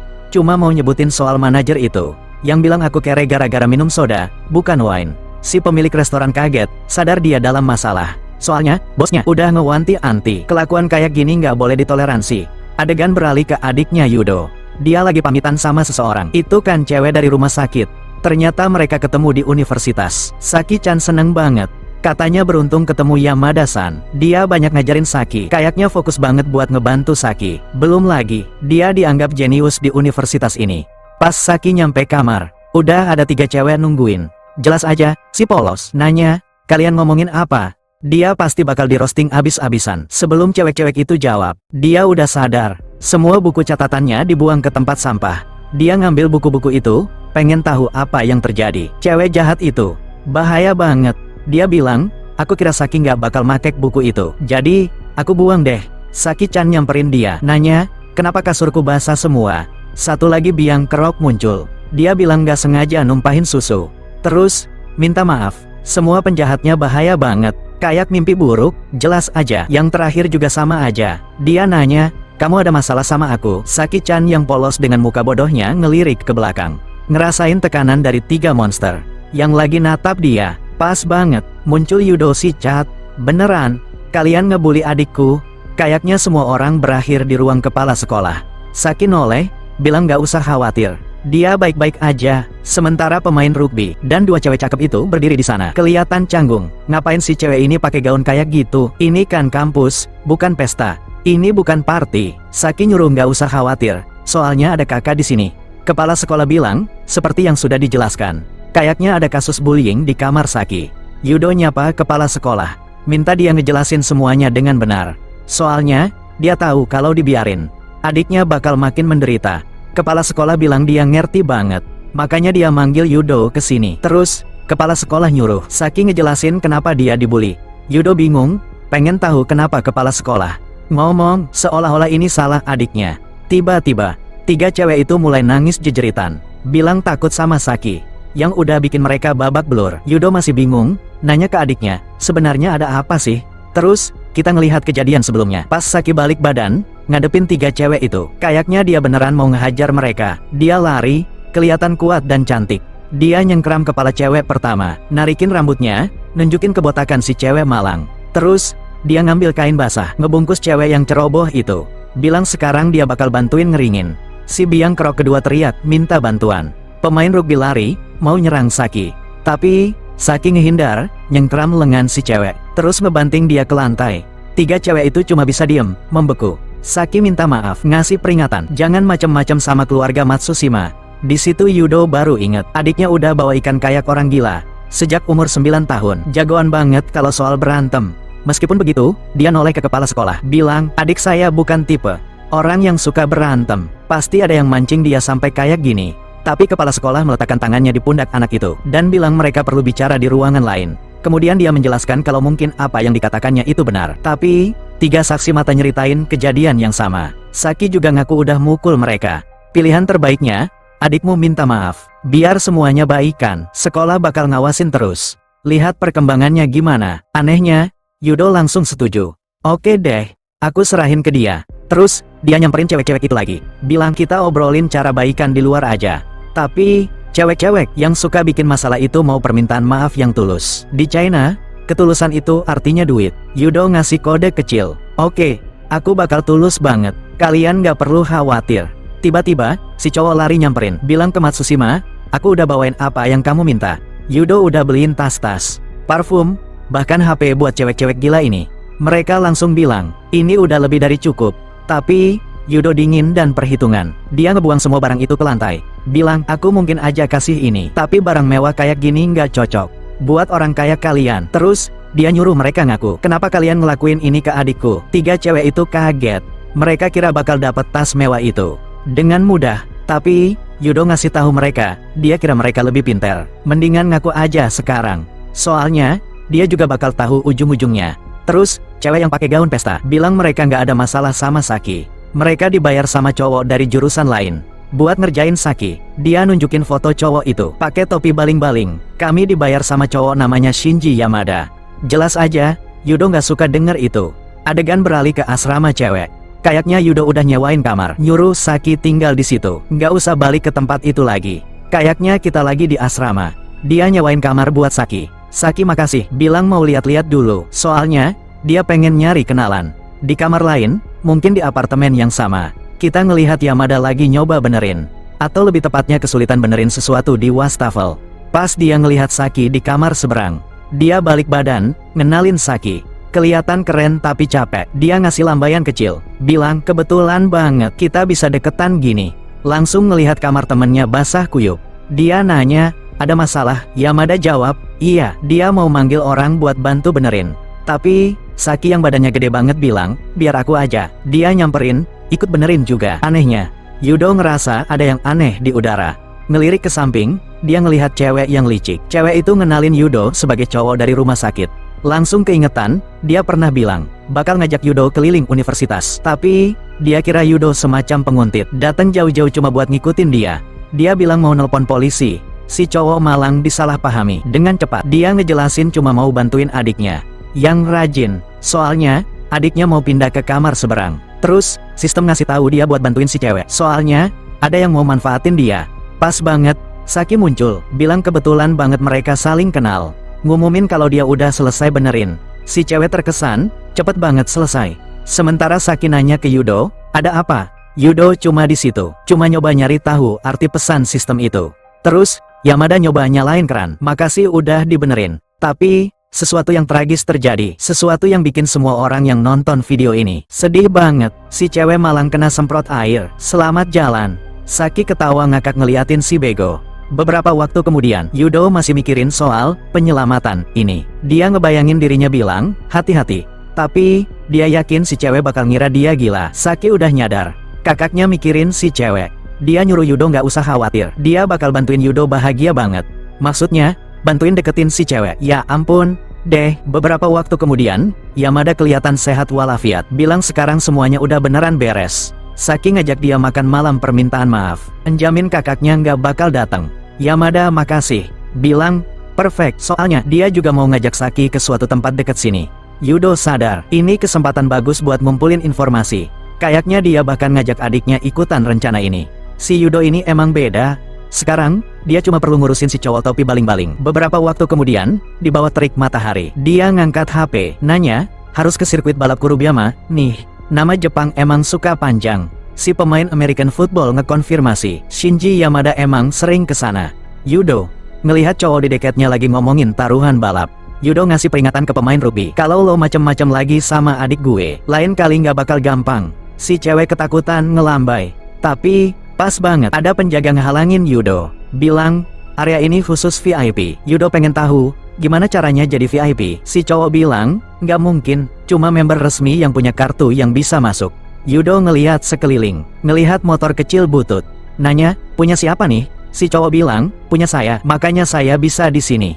Yudo langsung nyodorin duit banyak banget. Si cowok kaget, Yudo udah nyamber motornya. Manggil motornya, si buas. Sementara itu, ada yang muji mobilnya Shinji, keren banget.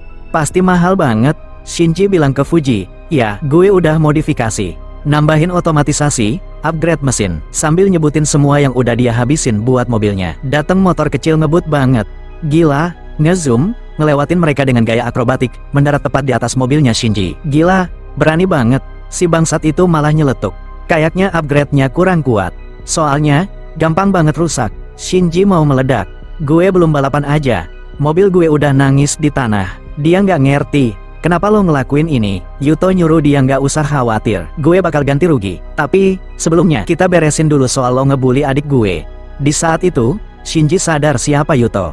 Ternyata, ini soal dia udah ngerusak hidup temennya. Cowok dari bandara itu, si malang itu harus pindah sekolah. Makanya mereka ngerjain adiknya Yuto. Kecuali kalau Yuto mau balapan. Yang kalah harus berlutut, minta maaf. Yuto bilang, oke, tapi, kalau dia menang, Shinji harus berlutut di depan adiknya. Shinji setuju, tapi, dia pengen tahu Yuto bakal balapan pakai mobil apa. Yuto bilang nggak usah khawatir. Motor kecilnya masih ada bensin. Jelas aja, Shinji nyeringai. Dia kira ini bakal gampang banget. Ada 3 Ferrari di lintasan. Yuto pakai motor kecil. Semua mulai ngebut. Yuto ketinggalan jauh. Mobilnya Shinji keren banget. Dia seneng, ngehabisin duit, emang selalu bikin semangat. Nggak mungkin, gue biarin si bangsat itu lolos. Dia ngacungin jempol ke bawah. Bilang, yakin lo nggak takut mati di lintasan, Yuto? Jujur aja, gue juga bakal takut. Tapi, Yuto tetep pede. Bilang cuma orang bego yang buru-buru pengen menang. Tunggu, sejak kapan si bangsat ini jago balapan? Dia punya bakat terpendam? Oh, sekarang jelas. Dia nelpon, nanya, tim udah siap? Helikopter memenuhi langit. Jelas banget, si bangsat ini mau nyelesain masalah pakai duit lagi. Hujan paku mulai bertebaran. Ban mobil pecah di mana-mana. Orang-orang pada keluar dari mobil. Pengen tahu, dari mana ini? Sayangnya, Shinji berhasil ngehindarin semuanya. Tapi, buat itu dia harus ngelambatin mobilnya. Di saat itulah Yuto nyusul dia. Sekarang semuanya jelas, kan? Yuto emang udah kerja jadi kurir pengantar barang. Soal bawa motor, si Yuto ini emang jago. Shinji emosi banget. Jelas aja, dia nggak mau biarin si bangsat ini menang. Dia mulai ngebut, mau nabrak Yuto. Yuto nggak percaya. Dia beneran mau nabrak gue. Tapi, si bego malah nyuruh Yuto minggir. Atau mati. Anehnya, Shinji ngelepas motornya, mukul Yuto. Dia kira dia Hulk. Entah gimana, Shinji malah nabrak tembok. Pas dia keluar dari mobil, Yuto udah nggak ada di situ. Ternyata si bangsat ini 007. 007. Dia udah di helikopter. Turun dari atas. Dia bilang ke Shinji, karena lo nabrak, lo nggak bisa lanjut balapan. Artinya, lo kalah. Beberapa waktu kemudian, Yuto nyuruh Shinji berlutut, minta maaf. Dia ngerekam ini buat dipamerin ke adiknya. Shinji bilang, nggak sudi. Tiba-tiba, muncul Edward Cullen dari Twilight, bilang, yang kalah harus nurut, tapi, karena Fuji yang menang duluan, Shinji nggak harus nurutin perintahnya Yuto. Shinji makasih, lega karena Fuji menang. Tapi, Yuto nanya, beneran mau ngebalikin omongan kayak gitu? Taruhannya kan antara gue sama Shinji. Soal apa yang dia lakuin ke adik gue? Shinji mulai panik. Dia nanya, lo mau nyelesain ini pakai berantem? Tapi, sebelum itu, Yamada muncul, nampar Shinji. Kalau ayah kamu nggak bisa ngedisiplinin kamu, biar aku aja, si cowok jawab. Kakak, buset dah. Sekarang Yuto harus ngancurin si bego ini. Balas dendam yang sempurna. Mega rontok. Gue nggak tahu apa cewek ini siluman serigala. Tapi, dia baru aja tumbuh tinggi banget. Dia ngasih peringatan ke Shinji. Loh, orang tuanya nggak ngajarin dia kelakuan kayak gini. Di seluruh kota, si bego coba ngomong sesuatu. Tapi, Yamada cuma bilang dia kecewa sama Shinji. Dia nyengkeram kaki Yamada. Mohon ampun, ngaku salah lagi. Yudo kaget. Dia adiknya. Ini anak udah pikun kali, ya? Yamada ngejelasin dengan canggung. Ya, Shinji adikku. Terus, muncul Saki. Dia ngejelasin, dia udah cerita ke Yamada kenapa dia pindah. Waktu itu, Yamada marah banget. Dia nyamperin buat ngehajar si bego. Yang pengen aku tahu sekarang, kalian berdua ngapain di sini? Sebelum Yuto jawab, si bego Twilight bilang, Shinji, cepetan minta maaf. Itu satu-satunya cara buat nyelamatin reputasi lo yang udah hancur. Dia juga ngenalin diri. Gue Fuji. Dia ngasih peringatan ke Yuto. Hati-hati, gue dari daerah Bunnan. Kayaknya tempat orang kaya. Soalnya, Yuto cuma bilang, selain nyombongin daerah asal, gue nggak peduli. Gue juga nggak peduli sama reputasi si bego ini. Gila, dia mukulnya kenceng banget sampai mobilnya hampir hancur. Ya iyalah, kekuatan dia 3 kali lipat dari manusia normal.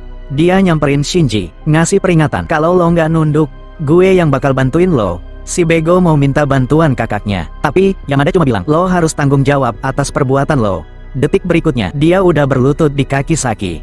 Mohon ampun, tapi, Yuto emang usil. Dia nyuruh Shinji teriak lebih keras, biar Fuji denger. Si bego tuh alait emosi. Sumpah serapah, si bangsat itu bakal bayar. Tapi, Saki bilang nggak apa-apa. Kita pulang aja, yuk. Dia pengen jalan sama Yamada. Temen-temennya ngusulin buat belanja. Saki seneng banget, bilang dia mungkin bakal minjem bajunya Yamada.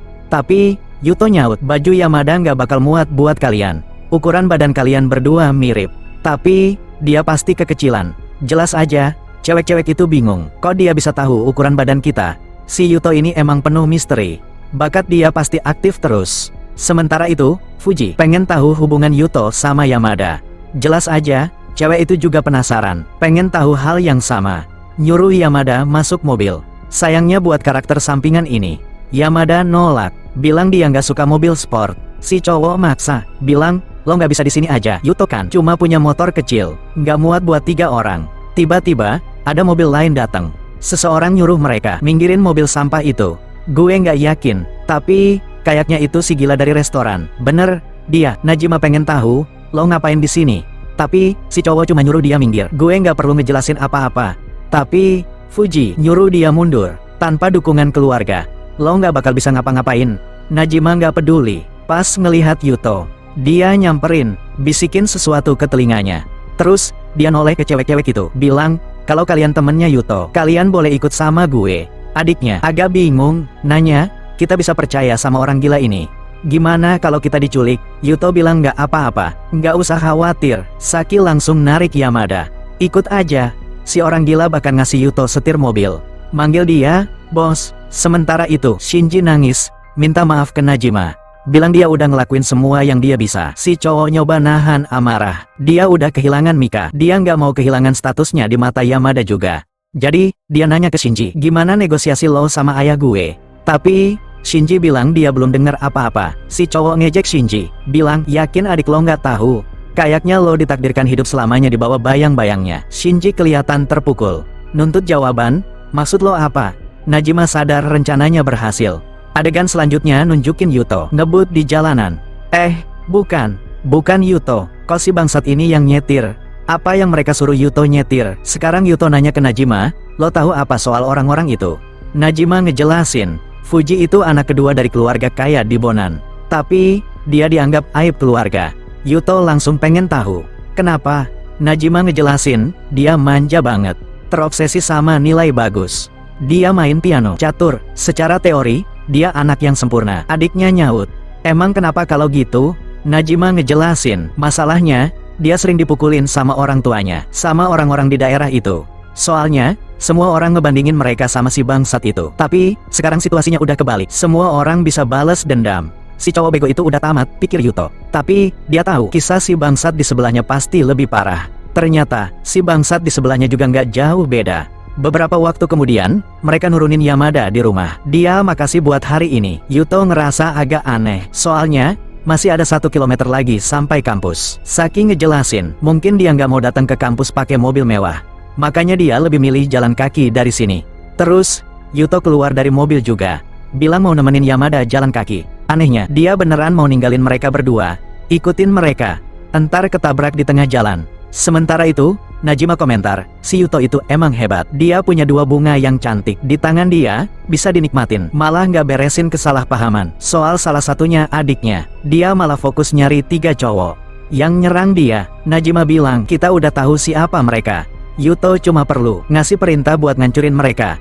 Tapi, Yuto ngasih peringatan, gue nggak mau polisi ikut campur masalah ini. Jadi, lo hati-hati. Beberapa waktu kemudian, mereka nyampe di tempat kayak kastil. Gila, tempat ini isinya cewek matre kelas atas. Mereka ngeliatin mobilnya, mikir, siapa yang berani datang pakai mobil butut kayak gitu? Ternyata cewek yang di kanan emang bego. Cewek yang di kiri ngenalin, itu kan McLaren. Bilang, harganya jutaan. Si cewek langsung sadar dia udah salah. Sementara itu, cewek yang pakai gaun pendek nyengkram tangan Najima. Mobil kamu keren banget. Dia minta nomor HP Najima. Najima bilang bakal ngasih, abis jalan-jalan nanti. Mereka emang cuma butuh McLaren. Soalnya, si cewek udah bilang, perfect, tapi jangan lupa janji lo. Sementara itu, Yuto nanya ke Najima, tempat apaan sih ini? Kalau ngajak gue ke sini, ini rumahnya temen malam. Dia bilang, di kehidupan ini, duit gak selalu segalanya. Gue bingung, gue gak yakin 100%. Ini rumahnya temen malam. Tapi, nginget ada cowok duduk di sofa, dikelilingi 2 cewek. Emang tempat apaan lagi? Di bagian lain tempat itu, Najima bilang, cowok yang nyari lo ada di sebelah. Dia ngontrol semua informasi di sini. Nggak ada yang lolos dari dia. Terus, ada cowok datang. Bilang, Najima boleh minta apa aja yang dia mau. Yuto bilang, gue mau semua rekaman dari kamar sebelah. Tapi, ternyata Najima nggak punya kekuasaan sebesar yang dikira. Soalnya, si cowok bilang, di tempat kayak gini, privasi itu segalanya. Kalau sampai bocor, bisa hancur reputasinya. Reputasinya bisa tamat riwayatnya. Tapi si Udo ini, dengan santainya nawarin koin 1 yen ke satpam. Suruh dia buka rekaman CCTV-nya. Kurang greget, dia tawar lagi jadi 2, bahkan 5 yen. Satpamnya udah gemeteran, tapi masih diem aja. Udo bilang, ya udah, ini tawaran terakhir dari gue. Jelas aja, si satpam langsung nyamber tangannya, minta tunggu. Beneran nih, 5 yen. Oke deh, rekamannya siap dalam sekejap. Lanjut adegan, mereka udah di depan TV. Semua siap, Mizuma masih aja ngomel. Tapi dia ngakuin, emang ini cara termudah, sih. Udo lagi nonton rekaman orang bareng temen-temennya. Katanya, dia gak mau lihat yang kayak gini. Tapi dia harus tahu kenapa dia diburu. Iya, ini emang agak aneh, sih. 2 cowok ngawasin orang kayak gitu. Terus, orang itu gerakannya kayak Venom. Si pekerja jujur bilang, kalau dia rencanain sesuatu kayak gitu, dia harus bayar lebih. Tapi orang itu bilang dia santai aja. Dia gak tahu apa yang bosnya lakuin buat dapetin cewek itu dari rumah sakit. Cewek itu bingung dan minta dia ceritain. Dia nyuruh cewek itu mendekat, terus jelasin. Bosnya gak suka cewek yang terlalu sehat. Dia lebih suka yang kecapean, terjebak, gak bisa kabur, gak ada pilihan. Pertama, dia mau hancurin harga diri dan reputasi cewek itu. Waduh, targetnya Yamada. Begitu dia putus asa, gak ada pilihan lagi.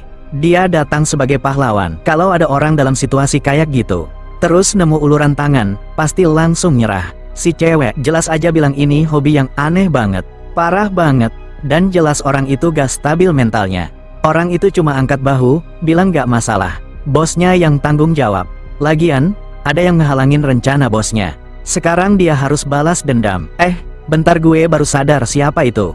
Itu kan si muka bopeng topi tinggi, yang bilang ke Udo, mereka bakal balas dendam. Cewek itu nanya siapa bosnya. Bukan karena penasaran, tapi karena dia pengen hindarin orang gila itu.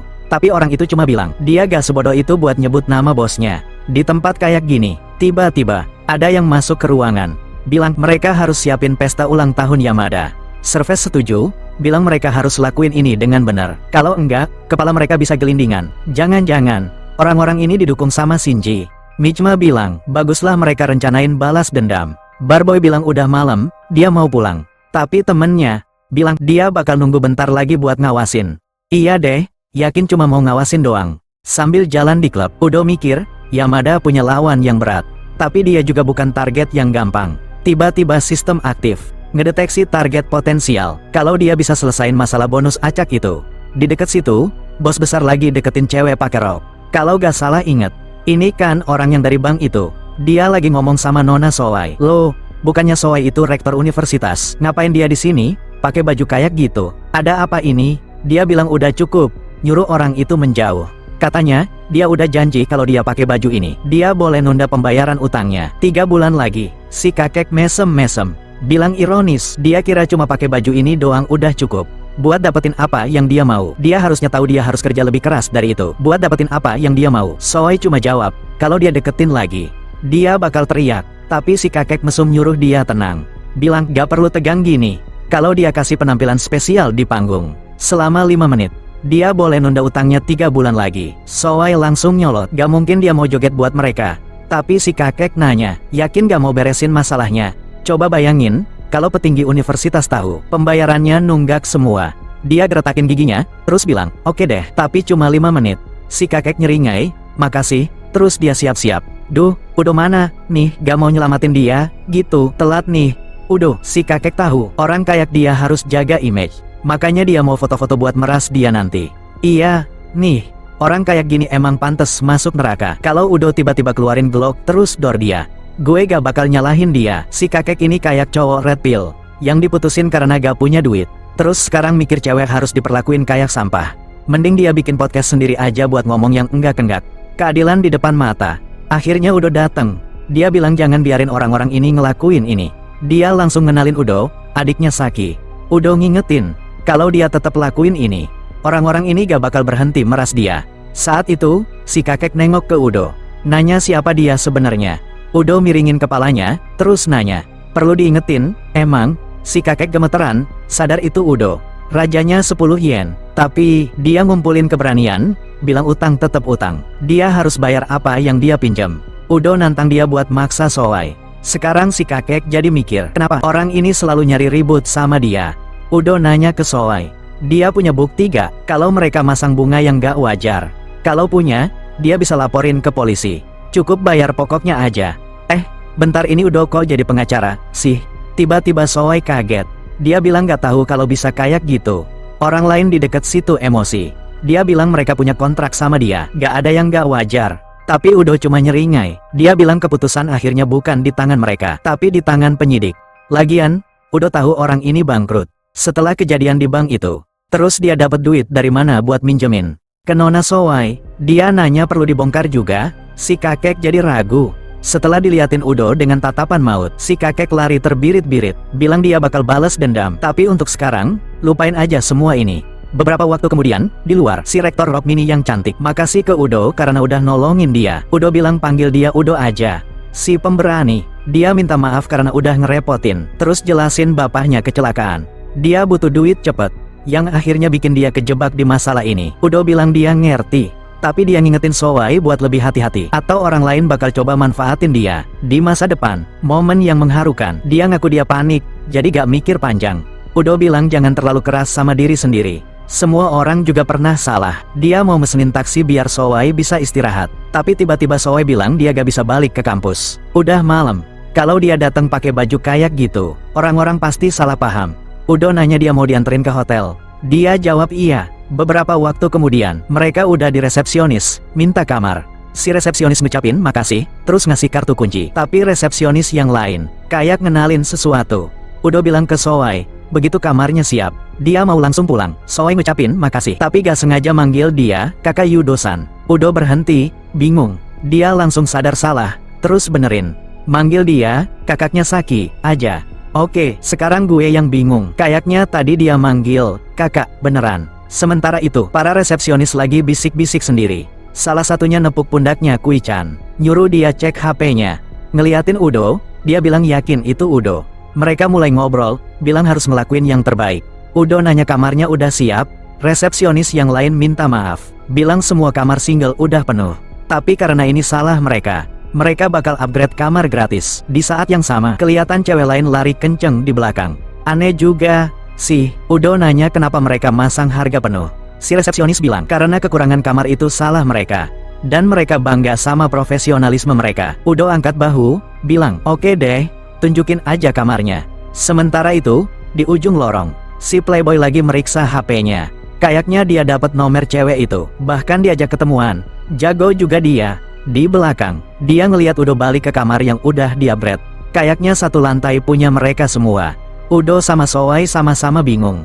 Tapi staf hotel nenangin mereka. Semua yang ada di sini gratis buat mereka. Tapi pas Sowai buka pintu, tiba-tiba dia teriak. Di dalam kamar ada alat-alat siksa yang ngeri, kejam dan bikin merinding. Udo nengok ke staf hotel, yang dengan santai bilang jangan khawatir. Semuanya udah disterilisasi. Tapi Udo natap dia, terus bilang, bukan itu masalahnya. Si cewek mundur, terus pergi. Sementara Udo bingung. Dia nengok ke Sowai, bilang dia mau balik. Nyuruh dia istirahat. Bentar. Sowai megang tangannya, bilang, ada yang pengen dia omongin. Tiba-tiba sudut kameranya berubah aneh. Dia ngulangin omongannya. Udo ngangkat alisnya, nanya ada apa. Sowai minta maaf soal kejadian sama adiknya Udo. Setelah dia selidikin lebih lanjut, dia sadar masalahnya ada di cewek-cewek yang lain. Sebagai guru dan orang yang tanggung jawab sama sekolah, harusnya dia sadar dari awal. Si Udo kecil nakal, jelas, nganggep dia bakal ngomong sesuatu yang beda. Udo bilang dia udah ngobrol sama Yamada. Sowai gak perlu khawatir, semua udah beres sama Shinji. Tapi Sowai maksa, dia pengen tahu Saki nginep di mana. Dia pengen minta maaf langsung.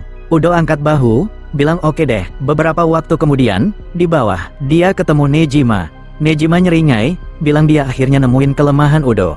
Tapi Udo cuma pengen tahu, orang ini ngapain di sini. Nejima angkat bahu, bilang dia ngelihat Udo jalan-jalan sama seorang wanita. Tapi Udo gak peduli, bilang wanita itu cuma ada hubungannya sama adiknya. Lagian, dia nyewain kamar buat dia. Dia mau pergi. Nejima nyeringai penuh arti, bilang dia ngerti banget gimana ceritanya.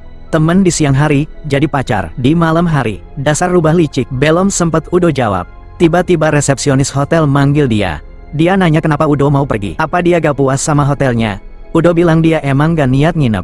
Terus masalahnya apa? Dia ragu, terus minta maaf, bilang dia gak ngangka orang penting kayak Udo mau ngadain inspeksi mendadak di sini. Udo ngangkat alisnya, inspeksi mendadak. Ngomong apa sih? Si resepsionis kaget, bilang dia yakin Udo datang buat itu. Udo bingung, nanya kenapa dia ngelakuin itu. Resepsionis itu jelasin dia kira Udo jadi presiden baru dan pemegang saham hotel. Dia dapat notifikasi tadi. Dia kira itu alasannya Udo datang. Ternyata sistemnya random ngasih dia saham di Oton Group yang punya hotel ini. Udo bahkan gak nyadar. Nejima ngakak, bilang Udo emang beda level. Gue sering lihat cowok nginep di hotel demi cewek, tapi pernah gak lo lihat cowok beli hotel cuma buat ngabisin malam sama cewek? Udo emang goblok. Dia cuma nyuruh resepsionis buat meriksa dokumen perusahaannya. Kalau ada yang gak bener, out. Resepsionisnya ngangguk. Nejima panik, mohon minta waktu. Kalau dia harus pergi sekarang, dia gak bisa deketin cewek yang lagi dia incer. Tapi Udo gak peduli. Dia pergi gitu aja, ninggalin si bego. Besoknya, Udo lagi makan makanan nostalgia. Kedengeran, kayak ada ibu-ibu nyuruh dia makan yang benar, biar sehat. Bukan, ternyata itu ibunya temennya yang kemarin di rumah sakit. Yamabuchi datang, mukanya minta maaf. Dia minta duit lagi. Sumpah, dia bakal bayar dikit-dikit. Tapi Udo gak mau denger. Dia bilang gak pernah ngarepin duitnya balik. Yamabuchi boleh minta sebanyak yang dia butuhin. Mending dia nabung buat nikahin Yuki-chan, biar ibunya tenang. Yamabuchi langsung nyuruh Udo jangan ngomong gitu. Udo nanya kenapa. Dia ngaku Yuki ngehindarin dia. Dia makin jarang bales pesennya. Udo nanya dia masih kerja di dealer mobil. Yamabuchi ngangguk. Setelah baca 500 novel web China, kita semua tahu apa yang bakal terjadi. Dia bakal ngajak temennya beli mobil buat balas dendam. Lanjut adegan di dealer mobil. Seorang cewek nanya mereka berdua ngapain di situ. Itu Udo dan Yamabuchi. Yamabuchi bilang, Udo lagi pengen lihat-lihat mobil.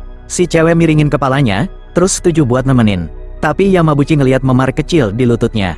Dia nanya kenapa. Dia ragu, bilang dia nabrak mobil. Tapi gak parah. Dia maksa pengen tahu lebih detail, tapi dia nyuruh jangan khawatir. Terus datang dua cewek lain dari dealer. Mereka ngejek Yuki, bilang dia selalu drama biar dapat duit dari cowok-cowok bego. Yamabuchi langsung nyuruh mereka diam, bilang Yuki itu pacarnya. Dia nanya mereka itu teman kerjanya Yuki. Yuki menghela napas, terus ngiyain. Terus Udo nyamber dengan roasting modern. Bilang kayaknya, ini bukan dealer mobil, tapi klinik bedah plastik. Soalnya mereka berdua kayak android, gara-gara kebanyakan operasi. Udo ngerosting mereka. Entah kenapa, mereka kayaknya gak seneng. Mereka nyibir, bilang setahu mereka, pacarnya Yuki itu kere. Jadi mereka gak peduli sama dia, nyuruh Udo pergi aja. Salah satunya bahkan sombong, bilang operasi dia harganya lebih mahal dari gaji bulanan Udo. Terus Udo bales, kalau lo punya duit banyak, kenapa lo nyalahin gue soal kecelakaan itu? Salah satunya nyela, bilang Yuki yang salah. Jadi ya dia harus bayar. Mereka ngetawain Yuki, tapi Yuki ngejatohin bom. Dia bilang mereka sengaja nabrak dia. Saat itu, dia ngerasain lututnya lemes, semua barangnya jatuh. Dia kelihatan bego banget. Yamabuchi akhirnya ngeh, makanya dia punya memar di lututnya. Mereka berdua gak peduli, bilang itu bukan apa-apa, nyuruh Yuki jangan lebay. Tapi Yamabuchi gak terima. Dia minta mereka minta maaf. Dia emosi banget. Dia megang tangan salah satunya, ngingetin, kalau lo gak minta maaf, lo bakal gue pukulin. Enggak, dia gak bilang gitu. Dia cuma bilang dengan tegas buat minta maaf. Terus datang orang lain, nanya ada apa ini. Ternyata itu pemilik dealer yang bego. Ngingetin Yamabuchi, dia berani banget nyentuh ceweknya. Si cewek, tentu aja, langsung drama. Ngakunya, lengannya nyaris remuk digenggam monster ini. Lebay. Pas banget, Marinian ngeliat Udo. Dia nanya Udo ngapain di sini. Si cewek kaget banget, ketahuan ngefans sama streamer terkenal. Dia ngejelasin, dia cuma pengen lihat-lihat mobil. Terus nanya ada kejadian apa. Perdebatannya makin panas aja. Si pemilik dealer mendadak jadi kepo. Dia nanya, Udo sama Yamaguchi ini temennya Nona Marinian. Demi ngehormatin dia, kalau Yamaguchi minta maaf, kita bisa selesain di sini. Tapi Udo cuma natap si pemilik dealer. Terus nanya, lo udah gila ya, kau malah nyuruh gue minta maaf. Si pemilik dealer nyeringai licik. Udo baru aja nyia-nyiain. Satu-satunya kesempatan buat gak malu-maluin. Marinian nyemangatin Udo. Tapi dia ngingetin, kalau ada apa-apa, gue gak bisa nolong. Si pemilik dealer bingung, nanya maksudnya apa. Dia dengan kalem ngejelasin, kalau lo bikin masalah, kontrak lo bakal dibatalin. Sekarang si pemilik dealer baru beneran merhatiin. Sebenarnya siapa sih anak ini? Kenapa putrinya keluarga Inner ngehargain dia banget? Tapi dua cewek dari dealer itu nyibir. Bilang, gak sudi banget kita minta maaf ke Yuki. Sekarang si pemilik dealer serba salah. Antara dia ngalah dan kelihatan lemah, atau kehilangan kontrak. Si cewek ngeluarin jurus pamungkas. Salah satunya bahkan ngeluarin teknik Venom klasik. Dan gitu aja, si bego langsung masuk perangkap. Dia nyindir, kalau ada masalah, kita bisa panggil polisi. Tapi kita gak bakal minta maaf. Saat itu juga, Marinian mutusin nasibnya. Oke deh, kontraknya resmi dibatalin. Tapi sebelum Marinian selesai ngomong, Udo megang pundaknya. Gak usah segitunya. Marinian kedip, bingung. Udo balik badan, terus pergi gitu aja dari dealer. Udah, gitu doang, sesimpel itu. Gue gak pernah lihat masalah selesai kayak gini. Gak mungkin cuma gini doang, pasti ada sesuatu yang terjadi nanti di luar. Marinian minta maaf, tapi Udo bilang gak apa-apa. Kayak kita aja. Marinian gak percaya Udo bisa sebaik ini. Lo mau balas dendam gimana? Tapi Udo cuma nyeringai, bilang, gue bukan pembunuh bayaran yang nyari dendam. Gue santai aja, Yamaguchi. Tapi, gak sesantai itu. Dia bersumpah bakal nyari cara buat buktiin Yuki gak bersalah. Sementara itu, Udo dengan santai bilang ke Marinian, lo yang beneran baik. Dalam hati, si pemilik dealer sama dua cewek itu ketawa-ketawa. Salah satu karyawannya nawarin servis tambahan ke dia sebagai hadiah karena udah belain mereka. Si bego itu ngira dia menang, tapi senyumnya langsung hilang pas dia ngecek HP-nya. Tiba-tiba, banyak perusahaan yang batalin kontrak sama dia. Yang parah, banyak mobil yang udah kejual. Sekarang dia harus balikin duitnya. Terus ngejelasin semua kekacauan ini. Dia megangin kepalanya, frustrasi. Dia gak ngerti apa yang terjadi. Si cewek yang nawarin hadiah sekarang nanya dia masih mau hadiahnya. Dengan marah, dia nendang si cewek, bilang dia sampah. Sementara itu, Udo udah beresin semuanya lewat WhatsApp. Gila, entah dia punya koneksi di dunia perbankan atau apa. Yang jelas, Udo emang terlalu kuat. Terus dia bilang ke Marinian, jangan khawatir. Semuanya udah diurus. Lanjut di jembatan kota. Mobil mewah melaju di jalanan. Di dalam ada Udo dan kawan-kawan, juga Yuki yang seneng banget. Dia nanya ke Udo, butuh supir gak? Tapi Udo nyeringai, bilang, ini tes. Yuki Bim, bilang itu sempurna. Beneran nih, beneran, dia gak bakal jadi bos seburuk bosnya yang dulu. Yamaguchi Girls kayaknya agak aneh. Udo, buka mata lo lebar-lebar. Yamaguchi tapi masih emosi banget sama si pemilik dealer. Dia ngedumel pengen balas dendam. Tapi Yuki nyuruh dia diam. Yuki bilang gak penting lagi. Mereka akhirnya bebas. Dia juga ngejelasin, dia ngejauhin diri. Karena gak mau nambah beban pikiran Yamaguchi. Dia udah repot ngurusin ibunya. Yamaguchi jadi terharu. Minta maaf dan bilang makasih karena Yuki pengertian banget. Terus Udo ngomel. Berapa lama lagi kalian mau pacaran di depan gue? Tiba-tiba ekspresinya berubah. Dia nyuruh Yuki fokus nyetir. Dia hampir nabrak. Kayaknya dia emang gak bakal jadi supir yang bagus. Beberapa waktu kemudian, mereka nyampe di depan Magna Corporation. Korban pertama rencana Udo udah nunggu. Dia ngetuk-ngetukin kakinya, bilang Udo lama banget bales pesennya. Sekarang dia pengen tahu Udo ngapain di sini. Udo ngenalin Yuki ke Miyumi. Kayaknya Udo mau ngelempar Yuki buat jadi supir. Mungkin dia berharap mereka berdua mati di jalan. Tapi Yuki udah ikutan main. Dia ngumumin mobil di depannya. Itu hadiah baru dari Anangji. Anangji langsung nempel ke Udo. Bilang dia udah ngasih yang terbaik buat perusahaan. Terus HP Udo bunyi. Ada masalah sama Nona Sowai. Kabarnya Yamada udah masuk ke kamar adiknya. Udo langsung bilang dia Oto. Dia minta maaf ke Anangji. Tapi dia bilang ada urusan penting yang harus diurus. Setelah Udo pergi, Anangji ngeliatin dia pergi sambil nyeringai. Lain kali lo gak bakal lolos. Sementara itu, di universitas, ibu-ibu ngejar Shinji pakai sapu. Sowai dengan tenang ngejelasin Shinji itu murid di sini. Tapi si ibu cuma jawab, gue gak peduli, mentang-mentang murid.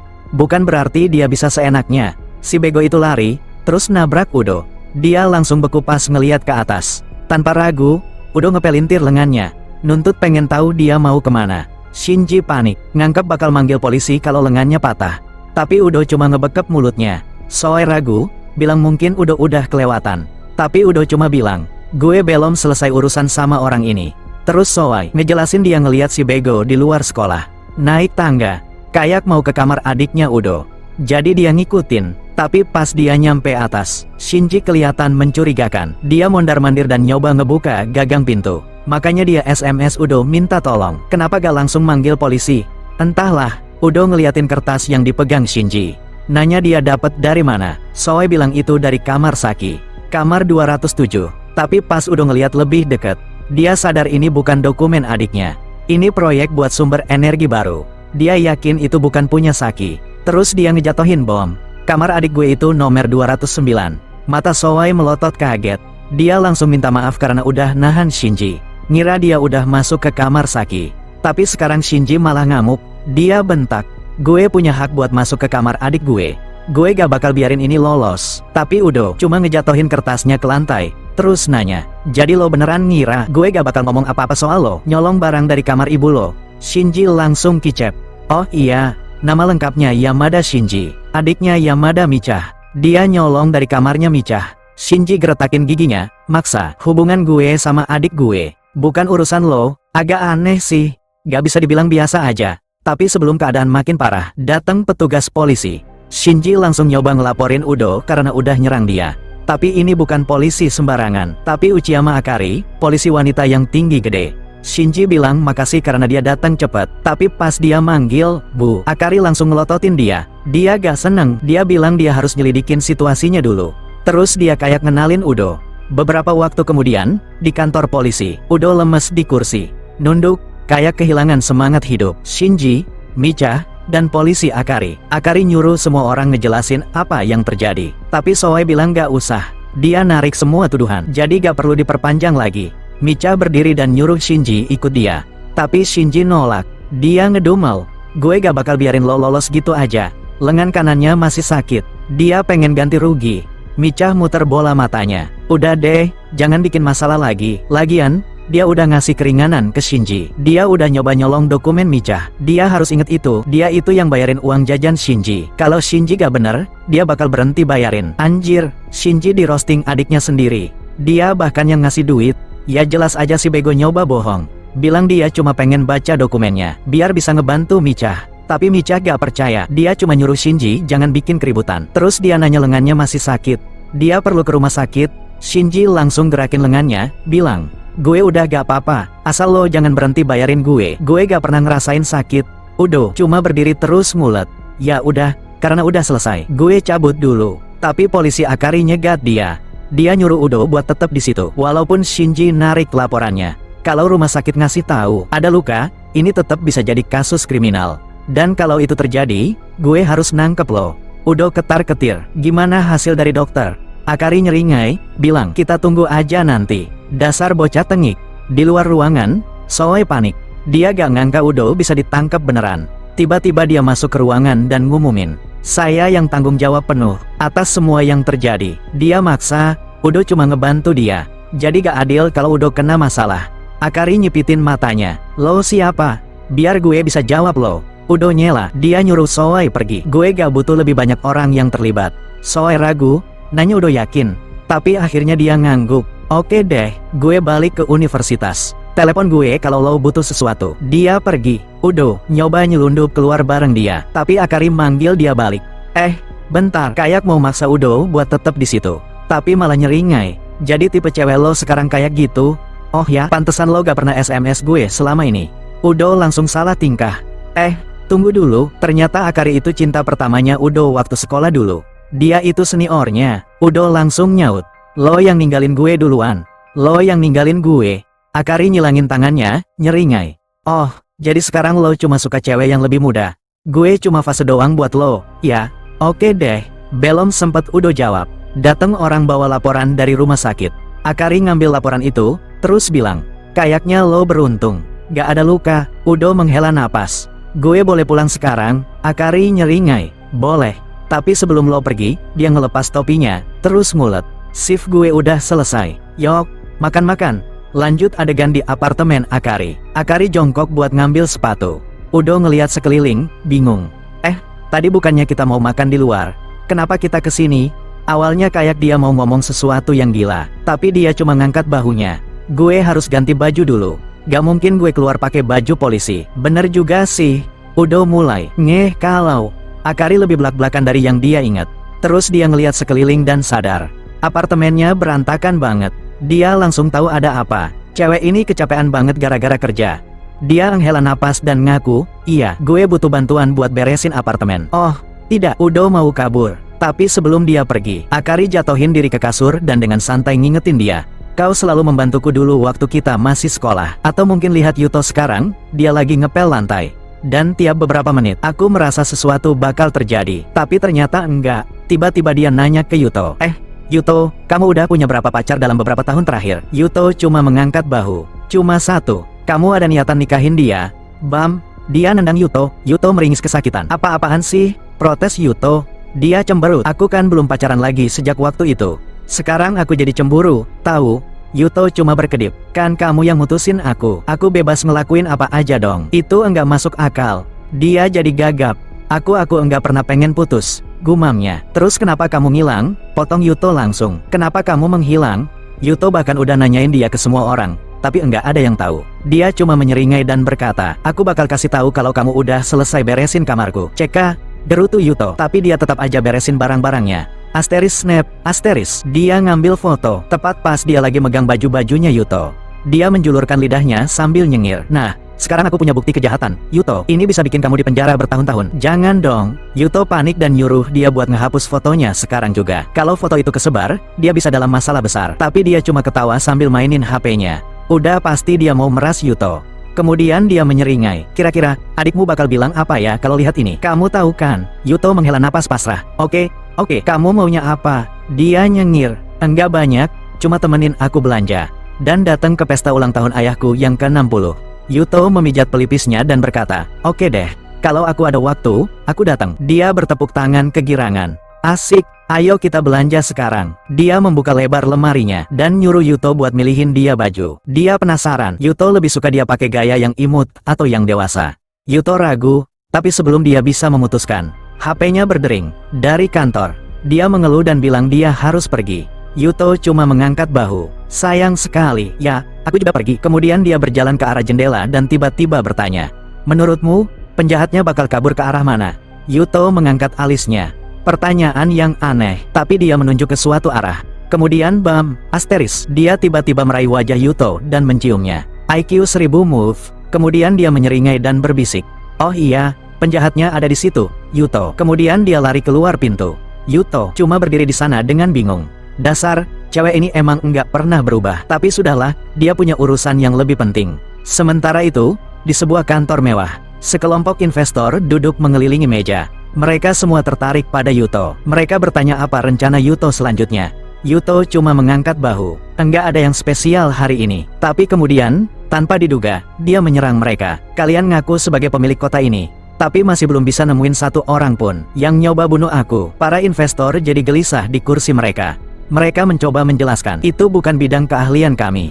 Kami tahu cara investasi, bukan cara ngejar pembunuh bayaran. Saat itulah ekspresi Yuto menjadi gelap. Justru karena itulah aku di sini hari ini. Karena nggak ada satupun dari kalian yang paham soal investigasi. Aku mau buka perusahaan investigasi sendiri. Tunggu, itu masuk akal juga. Kemudian dia menjatuhkan bom. Aku bakal investasi 10.000 yen ke perusahaan itu. Para investor terkejut. Yuto menjelaskan, kalau kalian pengen orang ngelakuin pekerjaannya dengan benar, kalian harus bayar mereka dengan layak. Tiba-tiba, para orang tua itu duduk tegak. Oh, perusahaan investigasi ya?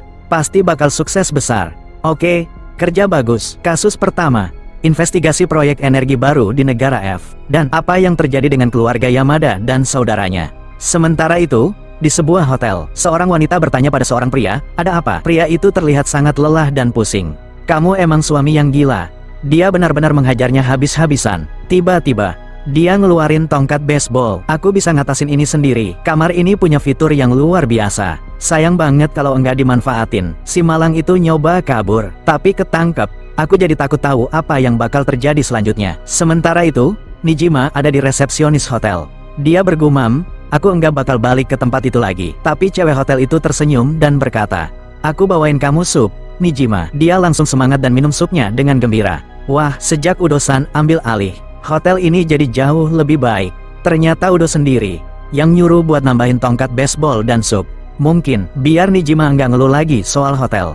Setelah dia diusir waktu itu, 3 Deces, mungkin Yuto bakal nyadar nanti. Beralih ke adegan lain, beberapa pria lagi nganterin barang-barang misterius ke hotel. Si Scarface itu teriak-teriak ngasih perintah. Nijima lewat dan ngenalin dia. Itu kan salah satu orang yang waktu itu. Kemudian pria bernama Haruma Fuji berbalik ke staf hotel dan bertanya, sebenarnya apa yang lagi terjadi di sini? Staf hotel itu menjelaskan, seseorang nyewa seluruh lantai atas untuk perayaan ulang tahun spesial. Nijima langsung mengangkat alisnya. Tunggu, ini buat ulang tahun Yamada Miko.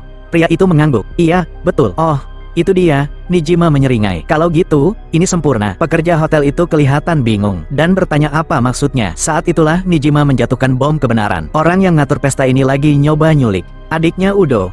Pria hotel itu langsung panik dan berkata, mungkin sebaiknya kita batalin aja pestanya. Tapi Nijima menyeringai. Enggak, daripada dibatalin, mendingan kita manfaatin aja sepenuhnya. Kemudian, Scarface akhirnya ngeliat tempat yang udah didekorasi sepenuhnya dan terkesan. Dia bahkan nawarin uang tambahan buat para staf. Berterima kasih atas kerja keras mereka. Tapi para pekerja hotel itu nolak. Yang paling penting itu, ulang tahun seseorang spesial Yamada berjalan dengan sempurna. Scarface menyeringai, berpikir para staf hotel akhirnya nyadar seberapa penting dia. Padahal dia nggak tahu, Nijima dan yang lain udah ngerencanain sesuatu di dekat situ. Sementara itu, Scarface nelpon Yuto dan ngundang dia ke hotel, bilang, kamu harus lihat kembang api dari Hotel Orson. Tapi Yuto lagi capek banget, cuma nyuruh orang itu buat ngurusin omong kosongnya sendiri. Sampai Nijima ngegoda dia, kamu pasti pengen lihat ini. Percaya deh, kamu nggak boleh ngelewatin ini. Yuto memutuskan. Oke deh. Yuto ngecek keadaan. Shinji bikin temennya nanya kenapa Shinji nyuruh dia datang ke sana. Shinji menyeringai dan bertanya, kamu lupa besok hari apa? Sebelum dia bisa jawab, kembang api meledak di langit. Tapi di tengah pertunjukan itu, ada angka-angka aneh. 12, 21, 59. Miko bingung. Seluruh penonton hotel kagum. Kemudian Shinji menjelaskan, begitu jam nunjukin tengah malam, itu bakal jadi ulang tahunmu. Kamu lahir tepat tanggal 22 Desember. Jam 12 menit 22 detik. Saat tanggalnya berubah, kamu bakal jadi lebih tua. Miko tersenyum, berterima kasih padanya, bilang dia nggak perlu repot-repot kayak gini. Tapi Shinji cuma mengangkat bahu. Jangan salah paham, aku enggak seromantis itu. Bentar, semoga ini enggak romantis. Dia kan adiknya. Kemudian Shinji menyeringai. Sebenarnya, semua ini bukan ideku kok. Kemudian Scarface muncul di bawah, sambil megang buket bunga. Si brengsek ini mau nyulik adiknya Yuto. Shinji dengan santai ngasih tahu dia. Setelah pertunjukan kembang api drone selesai, masuk sana bawa buketnya. Fuji ngawasin dari samping, bilang kalau rencananya berhasil, Scarface bakal dapat hadiah besar. Fuji kemudian bertanya, berapa biaya yang dikenakan hotel buat semua ini? Sambil nyerahin buketnya, Scarface menjawab, jangan dipikirin. Mereka bilang mereka bahkan ngasih harga diskon buat acara ini. Fuji menepisnya, enggak masalah. Barang-barang kayak gini kan murah. Yang paling penting itu dapetin ceweknya. Scarface menggeretakkan giginya. Kesal, si brengsek Fuji ini emang selalu pura-pura bokeh. Tapi terus-terusan pamer kekayaannya. Sementara itu, Miko bertanya pada Shinji, kamu yang merencanain semua ini? Shinji menyeringai, mereka datang sekarang, tepat waktu. Fuji melangkah maju. Selamat ulang tahun, Miko. Miko terkejut ngeliat dia di sana. Fuji nyengir, bilang dia bakal ngerti nanti. Kemudian staf hotel tiba-tiba ngumumin sesuatu. Drone-nya lagi ganti pesannya. Cahaya di langit berubah. Sekarang kebaca, selamat ulang tahun Miko dari HA Haruma Fuji. Shinji, si jenius, menyipitkan matanya. Tunggu, HA, itu, mungkinkah itu Haruma Fuji asteris Shinji? Tapi kemudian, HA, berubah. Jadi, we love Miko. Matanya membelalak. Apa itu Udo Matsushima? Tiba-tiba staf hotel mulai minta maaf. Kami enggak inget dibayar buat bagian acara ini. Scarface langsung sadar kalau mereka udah ditipu. Saat semua orang lagi bingung, Nijima muncul. Dan tepat saat itu, Udo masuk. Kelihatan enggak tertarik sama sekali. Dia bertanya, oke, terus, kenapa kalian nyeret aku ke sini? Nijima menyeringai, wah, emang bener-bener sepadan buat nginep di hotelnya si cewek gila itu. Demi ini, kemudian dia menunjuk Udo. Cowok kita ini semangat banget buat ngerencanain ulang tahunnya Miko. Sampai dia kecapean sendiri. Fuji yang lagi emosi, sadar kalau itu dia lagi. Miko yang bener-bener malu, hampir enggak percaya. Udo udah sejauh ini cuma buat dia. Sementara itu, Scarface ngebentak staf hotel. Kalian bakal dihukum buat omong kosong ini. Tapi pria hotel itu dengan tenang menjawab. Sebenarnya, justru kamu yang salah paham. Karena Udo itu bos kami. Fuji kebingungan. Hah? Kayak dia kepala keamanannya atau apa gitu? Kemudian pria hotel itu menyeringai. Bukan, dia pemegang saham terbesar kami. Atau lebih tepatnya, CEO kami. Muka Fuji langsung pucat.